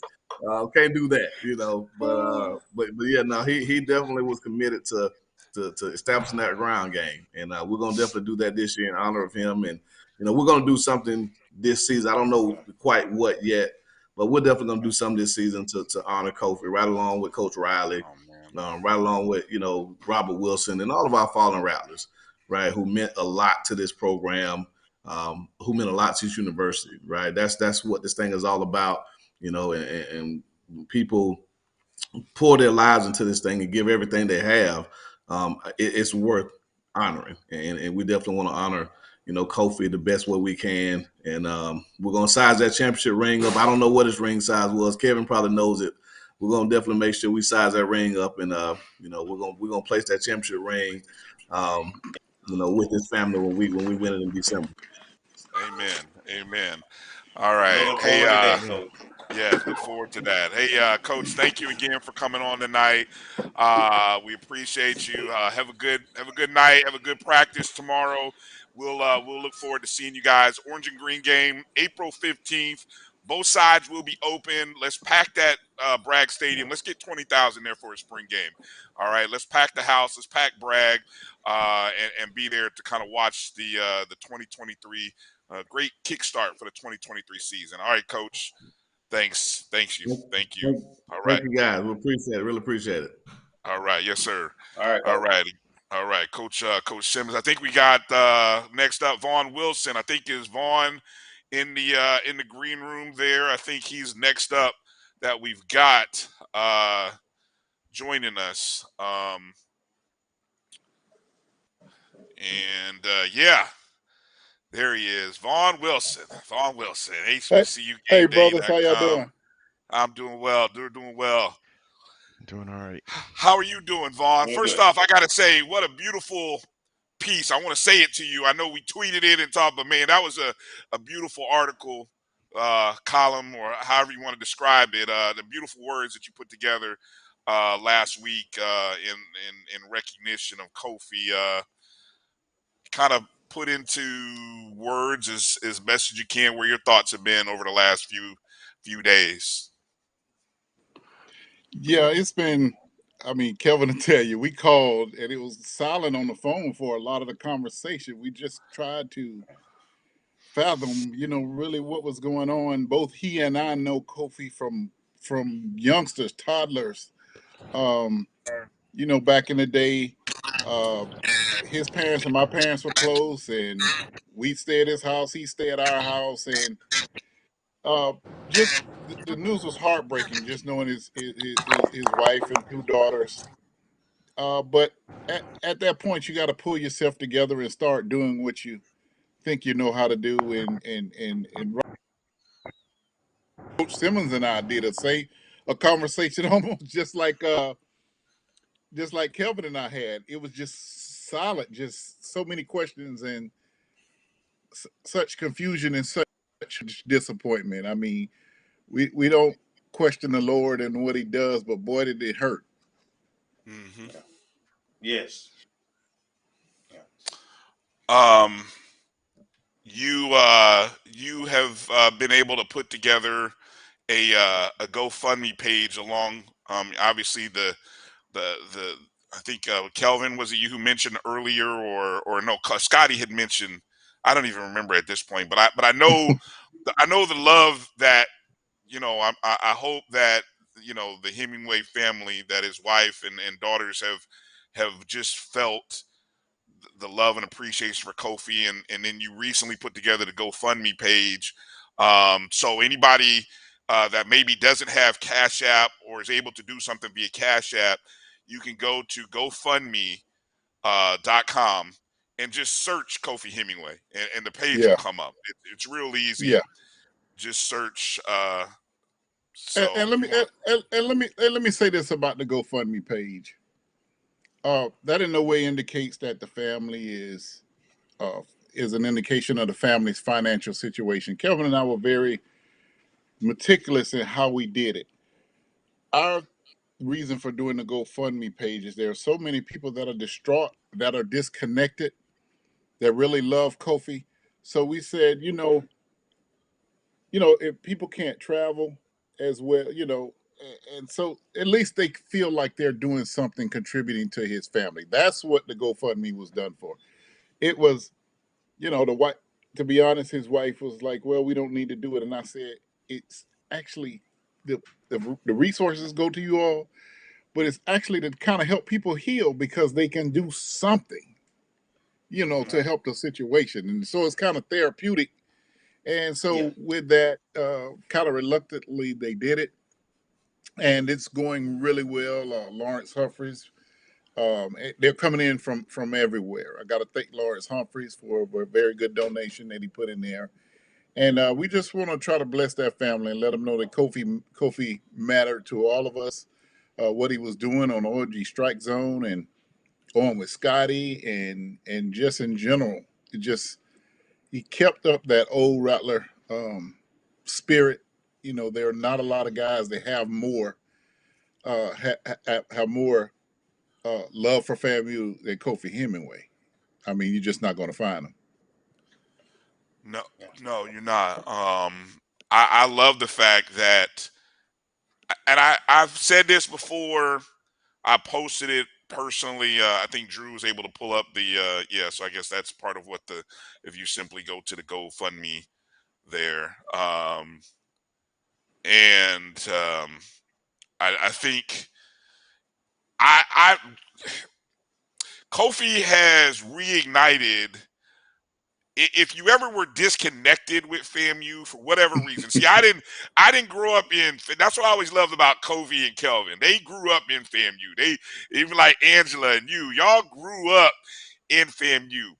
For me, it was a Circle City classic in 1988 when I fell in love with FAMU. Right, I'd heard stories from my dad as an Was that the HBCU. one where we tied Southern, or is that the one where I played in both of them? So that was either one we tied or Central State beat the brakes off us. One of them. I think it was the one where Central State beat. I think Central State caught us that year in '88. That was '88. That was '88. Yeah, oh man, that was '88. We talked too much junk to him. One of the guys from Central State later told me, "Man, y'all talk so much junk to us pregame. We went in the locker room mad." Yeah, because that was Billy Joe. That was Billy Joe on the other side. That was Billy Joe on the other side. And I just remember my dad telling me he told me two things. He said, "A, you're gonna love this band, son," because I was my dad marched with the Norfolk State Marching Spartans back in the '60s. So but he knew about bands. He never could afford to go to Florida. He never could afford to march with the 100. So I'm in junior high, and when I saw the 100, so I fell in love there. But he also told me, watch out for this coach over there, Billy Joe. He was like, this Central State boys. He told me two things: watch for the 100 and watch out for this guy, Billy Joe. So I got a full taste of you. 2 words: Vince Buck. He was a defensive back, kick returner boy. Woo! I still see him now.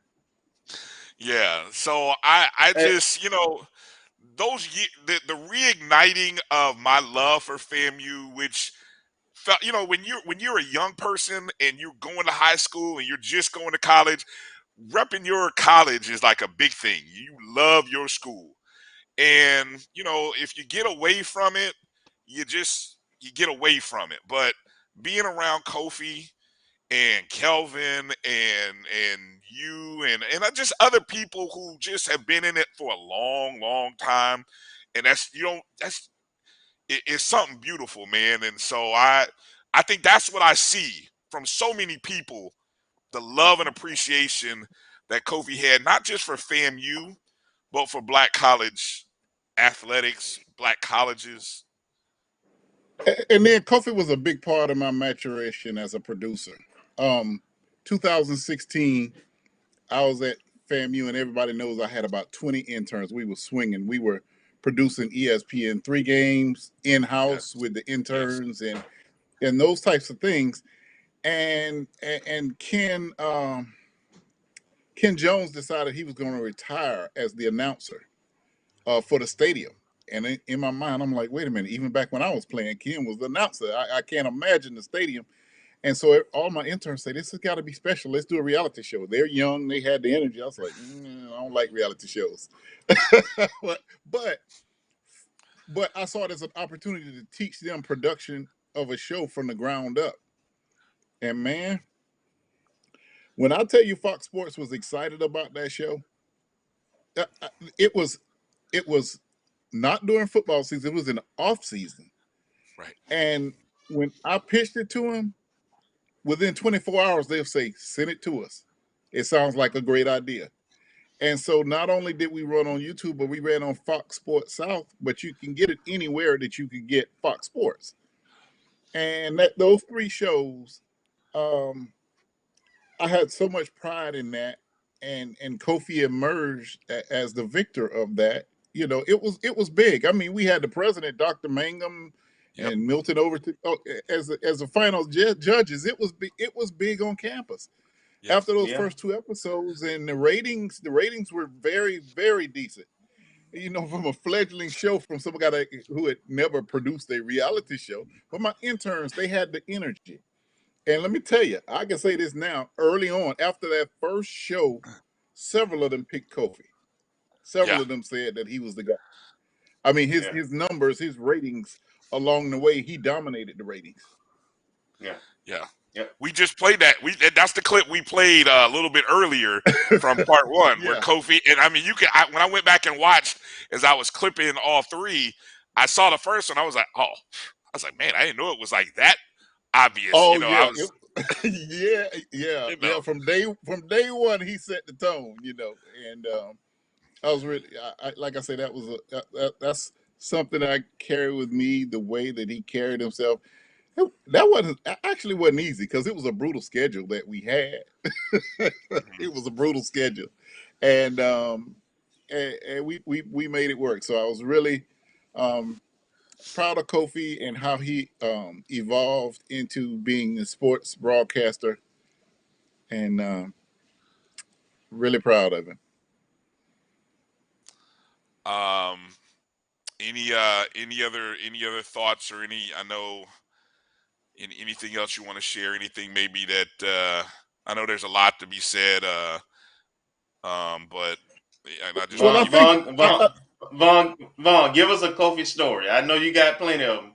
Give us a funny Kofi story. Well, first I gotta say, a big part of Kofi were his parents. If anybody ever had Ted Hemmingway's African American history class, the guy never brought a book in there. I don't even think he required us to get a book.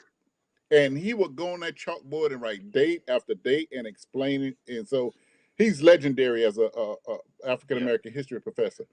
His mom, Beulah Hemmingway, I think she was my ENC 1101 and 1102 teacher. She's a stalwart Intro to English in the English department. Yeah. So you're talking about, he, like I said, he had no choice but to be a Rattler. He had no choice. And so when Kofi started, he didn't understand that he could not talk when the other team was about to snap.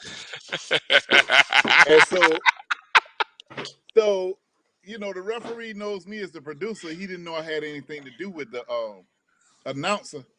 He said, hey, man, radio up there and tell the guy to stop talking when they're out the huddle. So the radio was not working, and we couldn't get it to Kofi. And he talked. The referee looked at me. He said, man, I'm going to have to throw a flag. So I had to run from the field up to the press box and tell Kofi, you cannot talk when they break the huddle. And the thing was, so it was almost like catching a child. He was like, okay, my bad. You know what I'm saying? It was just so innocent that I just still remember that he was just like, okay, let's move on. What next? So I'm huffing it. After all that huffing and puffing, it was no argument with him. I mean, he went ahead and did it, and he had a great run, and I'm really proud of him for what he did as the announcer and Bragg. When you come right behind somebody who's legendary like Kenneth Jones, but he made his own way through it because he was familiar with it. It sounds like Kofi was doing some of those and one mixed like he was the guy who's talking all during the game. It sounded like that's what he was doing. Yeah, he was doing that. Oh my gosh. He was a homer. He was a homer. Oh, for sure. But I really liked and was proud of him because he was able to, maybe the first year, he was able to be the announcer at the Florida Classic, and he did an excellent job there. So, for him, I know that was a dream come true. I mean, geez, what Rattler wouldn't love to be over that PA system, at the Florida Classic. And I talked to Dr. Carl Goodman, who played tennis. He was on the tennis team the same time as Kofi. And he just couldn't believe it, but he came down. He was kind of keeping his fingers crossed that things would be this week so he could be here because they were on spring break. So he came down. So I guess he's going to try to, check in with the family and that sort of thing. So the love that we've just seen all over the place, you can judge what kind of person he was from the stories that you hear. I had a guy that called me and said, he was going through a separation with his wife and Kofi was kind of mentoring him from Jacksonville and texting him. And all of a sudden, 2 weeks ago, Kofi said, I'm coming over to see you. So that he can actually pray for the guy in person, lay hands on him and that sort of thing. And this gentleman was in tears. And you could feel Kofi's impact through the things that he was saying. And, Kofi spent his own gas and own time to come over here just to lay hands on him and pray with somebody else who's, who needed assistance. So that's the kind of guy he is.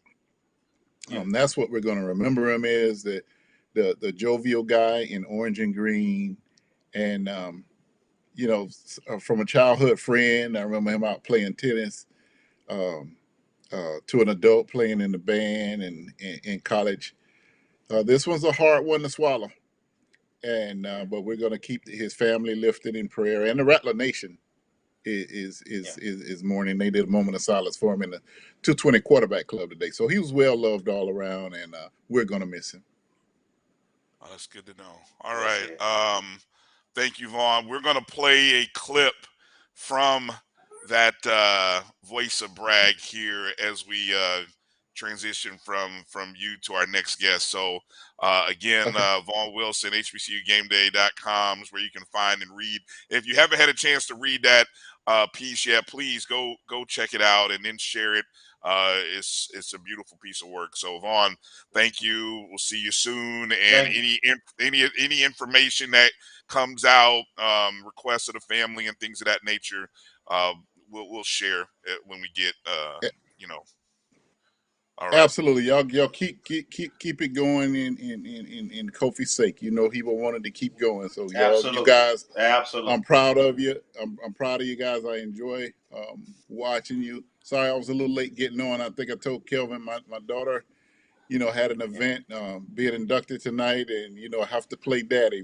Playing SID, being an SID takes your time away, and you can't do things like that. And that was one of the reasons I had to leave the SID position. Because I had to be there for my kids more. So I'm very, very proud of that. And y'all continue to do a great job. Thank you, sir. Ladies and gentlemen, Vaughn Wilson. Thank you for everything. Appreciate you. Let's go to that clip from the Voice of Bragg that Drew's got queued up for us. Good afternoon, Rattler Nation. On behalf of Dr. Elmira Mangum, President of Florida A&M University, and Mr. Milton Overton, Director of Athletics, we welcome you to Bragg Memorial Stadium for today's Mid-Eastern Athletic Conference game between the Tigers of Savannah State and your mighty FAMU Rattlers. Touchdown, Devin Bowers. Let's go, Rattlers! And that's a major sack by Curtis Alexander. Get to your feet, Rattlers. Make some noise. And it's good. It's a Rattler weekend. That's a major hit by Big Keenan Anderson. Let's go, Rattlers. Third down, Rattler fans, get to your feet and make some noise. That's Kareem Smith on the big kickoff return. Touchdown, Rattlers.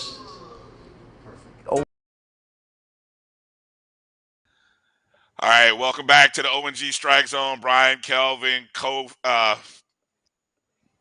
Yeah. First time. Yeah. Bryan, Kelvin, Marcus. I'm so used to saying it so many times. Stashay Gordone. How you doing, baby? I could be, but I could be. I'm just happy. I had my birthday yesterday, and I'm 40, and I crossed that little path, so I'm happy. But I could be better, because. Yeah, happy birthday. Happy I birthday. know Kofi. We had you on probably about a month or two ago. Kofi, he told me on more than one occasion, hey, you got to have on my friend Stashay on. I'm telling you, you're gonna enjoy her.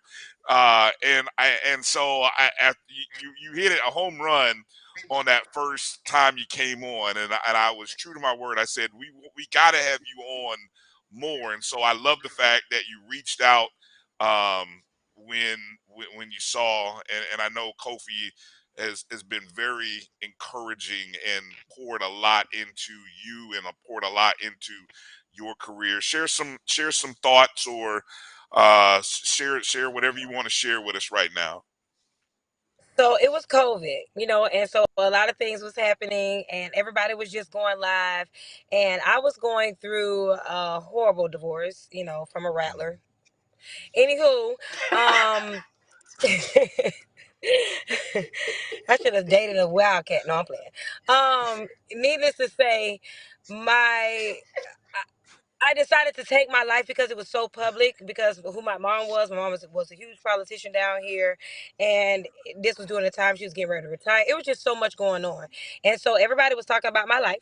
So I decided to do it as well, and started doing stand-up comedy. So when I started doing stand-up comedy and started doing just different reels, Kofi hit me up, was like, man, you need your own show. You need your own podcast. You need this. You need this. And it's like everything that he was into, he would send me stuff, or hey, you should try this, or look, get this green light, get the I didn't even know what a ring light was, because it's because of Kofi I got one.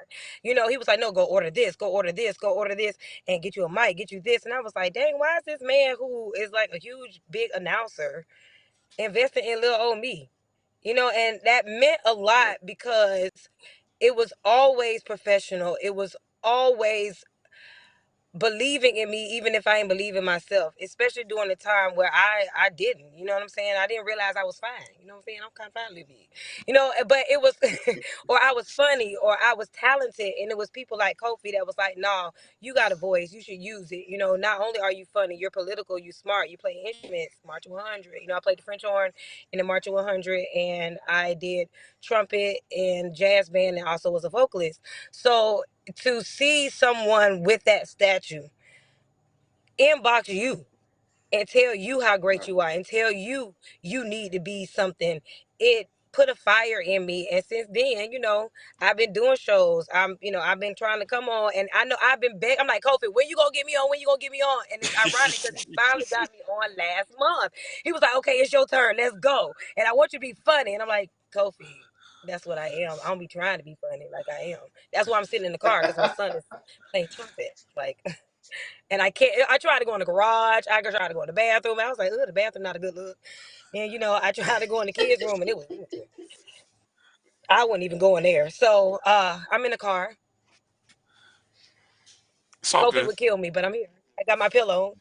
There it is. You got a nice background. See, no one would have known where you were. Got the We would have thought you were in the studio. No one would have known you. We would have thought you might have were in the studio Well, somewhere.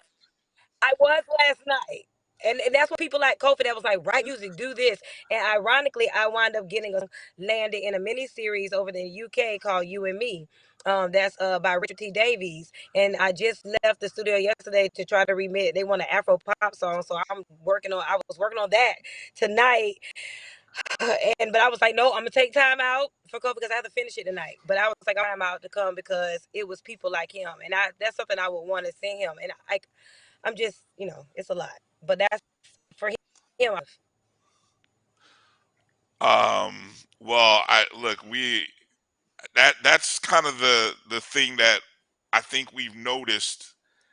He poured so much into so many people, and I think his greatest gift to all of us is that he started us on something.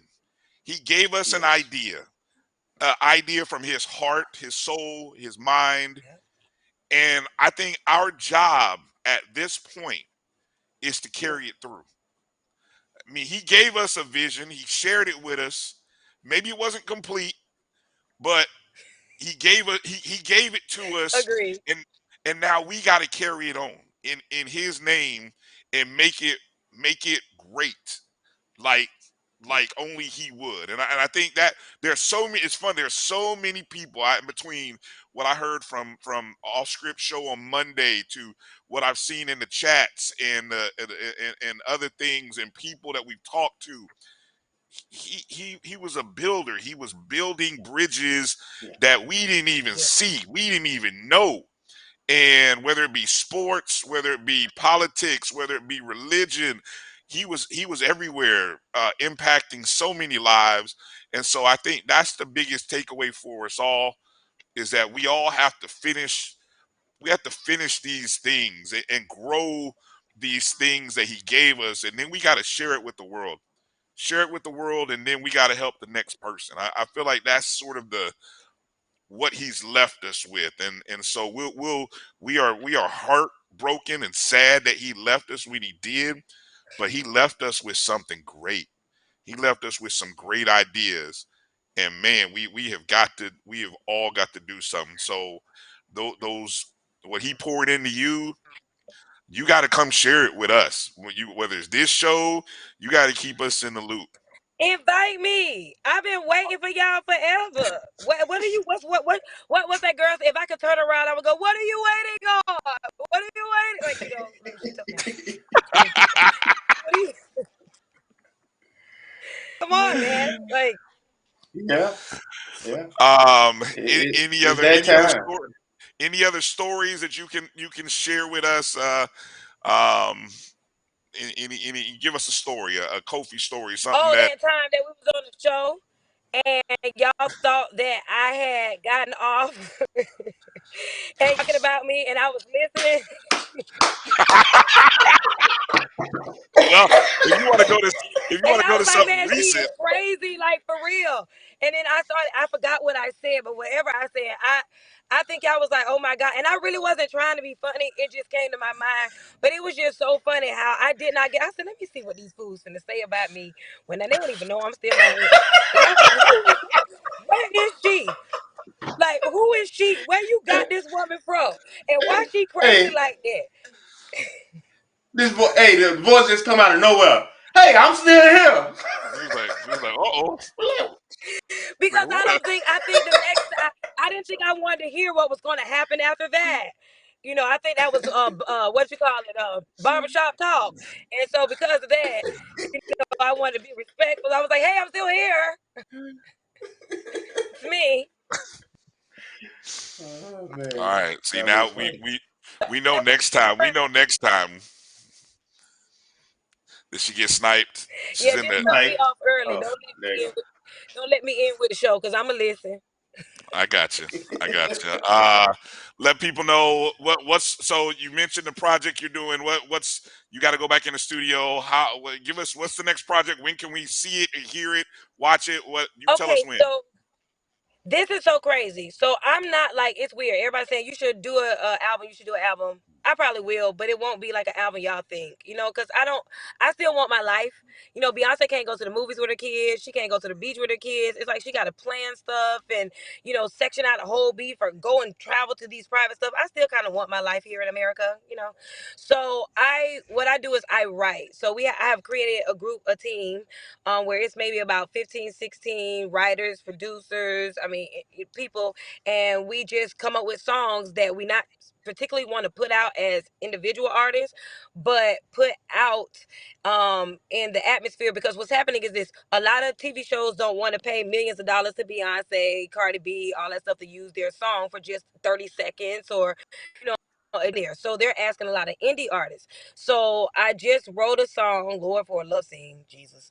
So I'm pretty sure it'll be hot, but I haven't seen it. But it's called You and Me by Richard T. Davies. I know it's on Prime, but it's aired in the UK, and they said they're going to have a release date in America. So I can't specifically share that song right now due to copyright laws, and I like to get paid in pounds still. So I don't want to ruin that. And the other song, because I wrote it, and that's actually was my first song that I ever wrote for that, and it got landed. So then they asked me to write an Afro pop song, which is I'm working on now. For my birthday I went in the studio to kind of get it written. So we finished the song. I just came up with the lyrics today, and so I'm going to record it tonight, probably about 11, getting there, and then they're gonna send it off, and hopefully it get landed. Like it get landed in Netflix, movies, IMB something, TV, something like IMDb, that. yeah. Prime TV, all the different shows that's on there. So and I write. I learned how to produce now. Like I learned how to use the machines and all that other stuff. So I'm working on my own. Stuff and beats and music myself, because I want to come out. I ain't gonna say my idea, but I'm gonna come out with stuff using my musicality and knowing that there's different musical periods: medieval, baroque, renaissance, classical, and kind of intertwine that to the different genres today. Wow, nice. Let people know where they can find you and follow you on whichever social you are most active on.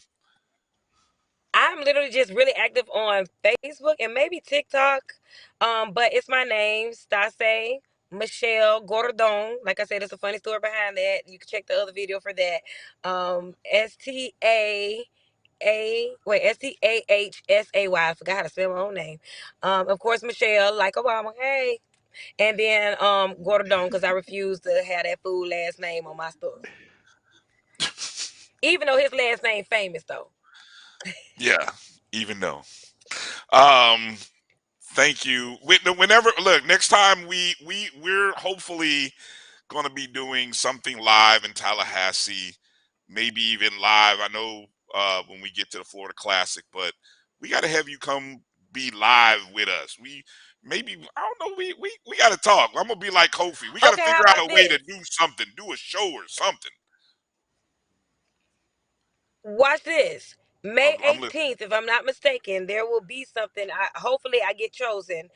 They're having a small group of people where we'll be singing spirituals and things made. Mark Butler, who is the concert choir director there at FAMU, y'all should come, since y'all talking about the music department, come and start coming to the different concerts. I'm pretty sure this year the band will have a spring concert. I'm pretty sure the choir will have a spring concert. Maybe you all can go live for the people that love music, just to build. Because if you're saying the O&G StrikeZone, that includes everything. And even if it means going live when some of the sororities and fraternities come on here. So just a couple of ideas, let y'all know. And if you pay me, I'll move up there. We don't want you to Hire move. me, We don't want you to FAMU. move. Hire me. We don't want you to move, but if you're going to go, we will May 18th. We're gonna work on trying to find a way to be there. If you're gonna be there, we're gonna try to find a way to be there, and we'll do a live show from up there. We'll work on that. All right. Okay. Let's All right, talk. I will check. Oh, also just to let y'all know, Kendra Foster, who is also a part of the music department, I have to give a shout out to my friend, is two-time award winner as well, a Tallahassee native. She will be graduating from FAMU's music department on May 6th, so I'll be there too. It's my birthday, May 6th. Love that. Love that. Love that. Hey. All right. All right. Stashay, thank you for coming on. Thank you for your words. You inspire us with everything you do.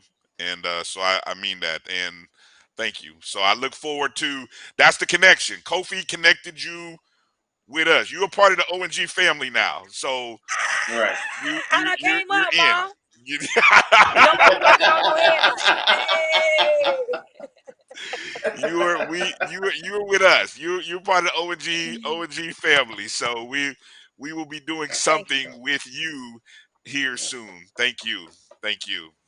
Thank you, fellas, for always having me. It's always a pleasure, and I mean All it. right. Do a great job. Good job with have a good night and a good recording session. All right. Thank you. All right. All right, how to get out of here? Get me out of here this time. In the back. All right. Wow, guys, we got to get out of here. And we can do the after party, but I know we got jobs in the morning, and we got to all kind of find ourselves to wake up in the morning. I want to give a quick. I'm gonna go around the horn, give you guys final thoughts, final words. I just want to say a couple of special things. First off, again, there's a couple ways you can contribute to the family via the Cash App there. Keisha, their Cash App there, his wife. You can contribute to the family. There's also a GoFundMe page. You can also contribute by purchasing the What Up Boy shirt, the tribute shirt. Final date to order is Monday the 27th. No extras after the 27th. So if you don't get it in by the 27th, you SOL. So get your orders in this weekend at the latest so you're not waiting around on the last day. We hope that if the shirts come in, I want to see us all wearing them at the spring game on April 15th. If you're going to Tallahassee, if you're going to the spring game, we're gonna be there. We're gonna wear our shirts at the spring game on April 15th. So hopefully, if not, we'll all find a way to wear them one day all together. But that'd be great if and that's no pressure. So I'm not putting any kind of pressure on the Rattlers who are producing. Again, there's the GoFundMe page there. You can simply go to GoFundMe.com. Don't worry about all the other stuff you see. Just go to GoFundMe.com and just search Kofi Hemmingway, and you can see it. Real quick, I want to give a shout out to Gerald Thomas III.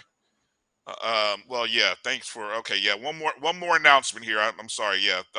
Go back, Drew, put that back up there again, because maybe a lot of people don't know. The actual service for Kofi will be on Saturday, April 1st, 11 a.m., the Old West Florida Enrichment in Tallahassee. There is an online link where they will be streaming the service. That's on our Facebook page. I know Kofi's daughter, Majesty, had posted that on her Facebook page. We'll try to continue to post that out as well. So if you're unable to be in Tallahassee or get to Tallahassee, you can watch it online. There will be an opportunity for you to watch it online. So we'll make sure, and the family is asking everyone to wear all white to this service if you are able. So that, again, Saturday, April 1st, 11 a.m. in Tallahassee. Any other graphics that we may have forgotten? All right, special thanks. I want to give a special thanks again, James Dantley, who came up with the suggestions there on some of the Marching 100 songs that you've heard, and we've got one more special one for you before we close the show. Outside of Vaughn, who wrote the great piece on HBCU Game Day, shout out to Gerald Thomas III, who published and wrote a great piece in the Tallahassee Democrat. I think it just came out either today or yesterday. Beautifully done, well written. So a lot of background information there about Kofi, but it's just great to kind of have that in place there at the Tallahassee Democrat. Shout out to Scotty again for organizing the shirts and everything that he's done. He and Mrs. OffScript, I know they were touched and blessed to have Kofi be a part of their lives. And so I told him, I said they're officially family, because I always remember we were going, I always joked and said I knew one day we'd get him to put the fangs up, and he did, and he became part of family. So, Scotty, we'll never turn our backs on you, Scotty, even when you got something to say about FAMU, because we all got something to say, but it's all love behind it. And so, Rattler Nation, HBCU Nation, thank you to all of you for recognizing, celebrating, and honoring Kofi the way you guys have done. The love has been outrageous. It's been beautiful. It means so much to see it and feel it in every emoji, every comment, every reply. I mean, there's still people seeing and replying to different texts, and it's beautiful. So keep that going. And the last thing I'm going to say is I'm going to say thank you to Mrs. Hemmingway and his family, because they shared Kofi with us for 2 years.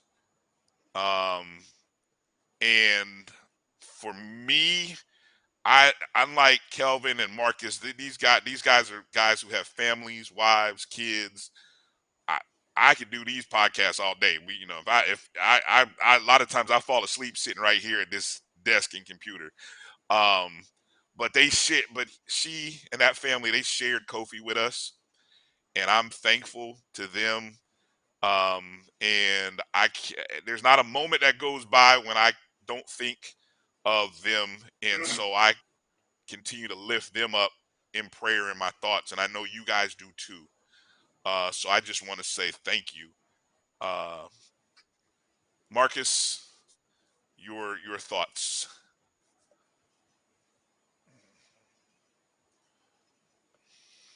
You on mute, Marcus? You're on mute.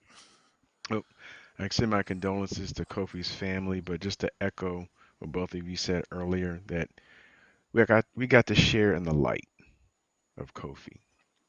And whether it be for your entire lifetime or for a couple of years in my case, and maybe in Brian's case, that we were able to bask in his light and what God placed in him, and feel and more or less, ride the coattails, ride the wake, and just enjoy the time that we had with him and be better for it.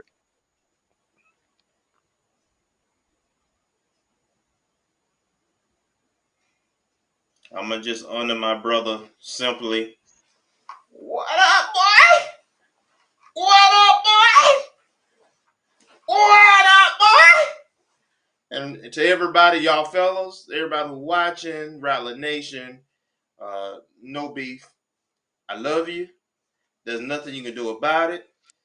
And we're gonna continue the O&G StrikeZone. We're gonna continue the work that Kofi started. And we're gonna make FAMU athletics the best version of itself that it can be. So we thank you for your support, your love, and we ask that you continue to support us. Yes, indeed. Drew, what do you got? You're on mute. Nope, can't hear you, Drew. No, I had to There you find my mic button. My last comments are going to be: let's do more with more, but let's take that to another level. Let's take that beyond the highest of 7 hills. Let's do more with more in our personal lives also. That's that's our mantra. That needs to be all of our mantra. That's my charge to all of those in Rattler Nation, O&G StrikeZone fans, Black College Sports Network fans, OffScript fans, and anybody else who Kofi touched. Let's do more with more, not only at the highest of 7 hills, but at your job, with your family, with everyone that you touch. Do more with more, and pray with somebody. Amen. Amen. Um, Amen. Please make sure you follow the O&G StrikeZone on Twitter, Instagram, Facebook at O&G StrikeZone. We'll do more next Wednesday as we continue to, just celebrate Kofi Hemmingway, and he's officially always going to be remembered as we so there's nothing that we will do where we don't remember and think of him part of this show. We leave you tonight with this beautiful version of the Marching 100 at the most recent Florida Classic. I found several versions of Total Praise. So it was hard to find just one, but I thought this most recent one from the Florida Classic was especially good. And so with that, that's how we'll leave you tonight. Be well, Rattler Nation.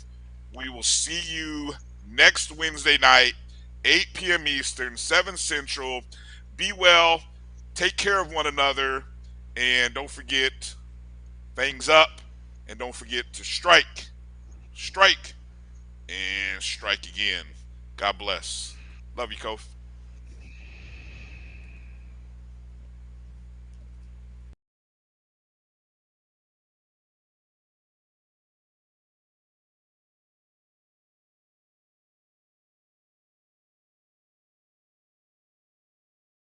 All right, well, my name is Kofi Hemmingway. I was born in Columbia, South Carolina, but in 1972 we moved to Tallahassee, Florida, where my parents, Dr. Theodore and Beulah Hemmingway, both taught at Florida A&M University. Good afternoon, Rattler fans. On behalf of Dr. Elmira Mangum, president of Florida A&M University, and Mr. Milton Overton, director of athletics, we welcome you to Bragg Memorial Stadium. It would be a tremendous blessing, be a tremendous honor to be able to follow in the footsteps and to be able to bring a level of tradition. It would be basically unspeakable. The announcer for the Rattlers, I know you guys had a contest, and I know it went all over the world, people trying to be an announcer for the Rattlers, but I can understand that because that's a very important position that people don't understand, that we depend on, heavily depend upon.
Good afternoon, Rattler Nation. On behalf of Dr. Elmira Mangum, President of Florida A&M University, and Mr. Milton Overton, Director of Athletics, we welcome you to Bragg Memorial Stadium for today's Mid-Eastern Athletic Conference game between the Tigers of Savannah State and your mighty FAMU Rattlers.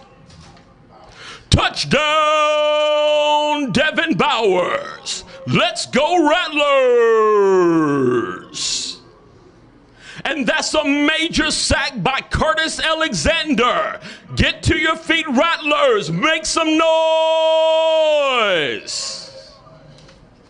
And it's good.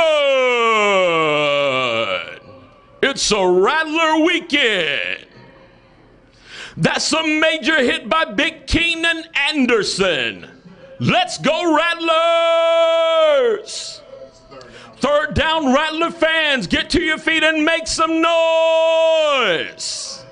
That's Kareem Smith on the big kickoff return. Touchdown, Rattlers.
Starting with 253 points, Curtis Ford.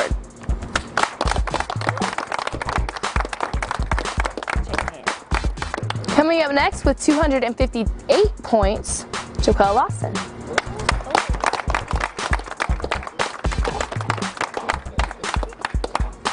And finally, with 273 points out of 300, Kofi Hemmingway.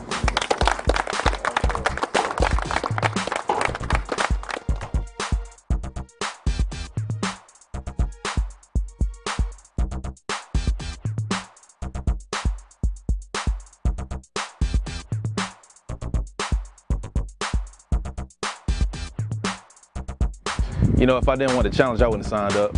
But I look at my competitors and I look at how talented they are, and I heard them today for the first time and heard how great they sound. So I know that the finals is going to be a huge challenge, a huge mountain to climb up, but I'm ready for it and I look forward to it. My mentality is I can handle it. I'm just going to do me, and that's all I can do. That's what I've been doing for this entire competition. It's been working for me, so I'm just going to keep it going. Well, definitely my mentality is to stay focused and to do the job to the best of my ability. I'm looking forward to the opportunity to be before the president and other people to show my gift and my love and willingness to serve the university in this capacity. So I'm looking forward to it.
Well, my name is Kofi Hemmingway. I was born in Columbia, South Carolina, but in 1972 we moved to Tallahassee, Florida, where my parents, Dr. Theodore and Beulah Hemmingway, both taught at Florida A&M University. My father taught African American Studies and my mother taught English, and that's how I got indoctrinated into the FAMU community. In addition to that, of course, growing up, my first FAMU game, I was about 2 years old and went into Bragg Stadium when Bragg Stadium actually was green, and you know, and the parking lot was all gravel and rocks and everything, and we went up in there, and I heard the 100, the band do Slow One for the first time, and when the first boom went off, I was scared out of my seat. I had no clue. I was like, oh my God, what noise is that? What is that sound? But I immediately fell in love with the band to the point that my parents went and got me a play trumpet. I would get the play trumpet and I would lean back like I was just blowing up something and just doing it. I was doing dance routines at the house. They went and got me a FAMU Spirit album. I would listen to it. I would do drills in the garage. I would do all of these different things. Good afternoon, Rattler fans. On behalf of Dr. Elmira Mangum, President of Florida A&M, and Mr. Milton Overton, Director of Athletics, we welcome you to Bragg Memorial Stadium for today's Mid-Eastern Athletic Conference football game between the Bulldogs of South Carolina State and your FAMU Rattlers. And we have William Jefferson carrying the ball for a 7-yard gain. That's William Jefferson for a 7-yard gain for the mighty FAMU Rattlers. On the play for the defense is James Floyd. On the play for the defense is James Floyd. That's quarterback Robinson to JetBlue for a 10-yard gain and a FAMU Rattler first down. That's a 25-yard play to Kenneth Atkins and another FAMU Rattler first down. On the play for the defensive team is Curtis Smith. On the play for the defense is Curtis Smith. Make some noise. Quentin Farrell for the interception. 5, 4, 3, 2, 1. Touchdown, Rattlers. We have a lost 4-year-old here in the press box. Her name is Brittany, and she has on blue jeans and a FAMU shirt with orange bows in her hair. Please contact the nearest law enforcement to be escorted to her. Once again, we have lost a 4-year-old named Brittany on the west side press box. A red Lexus SUV has left their lights on. License plate USM 496 with a Marine Corps tag parked near the north scoreboard. Repeat, a red Lexus SUV has left their lights on. License plate USM 496 with a Marine Corps tag parked near the north scoreboard. Kofi, great job, man. I mean, if you become the voice of Bragg Stadium, you have the power of the microphone, and you've got the gift of the microphone. The energy's there. You brought the fans into it, which for you, I mean, radio play-by-play and doing what Josh Jackson does is completely different than what you have to do as the PA announcer in the stadium. Your job is to bring the fans into it, and man, just encouraging the fans, bringing them into it, bringing that energy. Great job, man. Really enjoyed your audition. Kofi, amazing, amazing, amazing job. I hate to discount anything you did, but just 2 points I want to go over with you really quickly. The cadence, vocal cadence. I felt like you ended a lot of your statements at the same point, same level, same volume. I think the nervousness may have contributed to that. I would love to see more shades of Kofi. I want to hear more of that personality and how you convey your voice. And lastly, if you don't get this gig, if I was the king of Zamunda, I would hire you to. Excellent job today. He started off and he didn't say anything about the voice of the Marching 100. I was a little concerned. You were talking about the drum cadence that you heard first, but I won't hold you at that. The sound is now, and you're there, man. The voice is there. We know you know the history. And as Chester said, you bleed orange and green, and when you didn't say he won the championship, I thought that was going to be a problem too. Well, that was definitely an incredible experience, seeing all of the Rattler legends, Ken, and then of course Albert Chester, Joe Bullard, the president of Florida A&M University. Saw a lot of friends and just people that were around. It was just an incredible experience. Even the voice of Doak Campbell Stadium was here. That was amazing. The way that you all, they kept coming in the room in the back. It was like building anticipation as well as a lot of pressure to come in and try to deliver. And The new voice of Bragg is...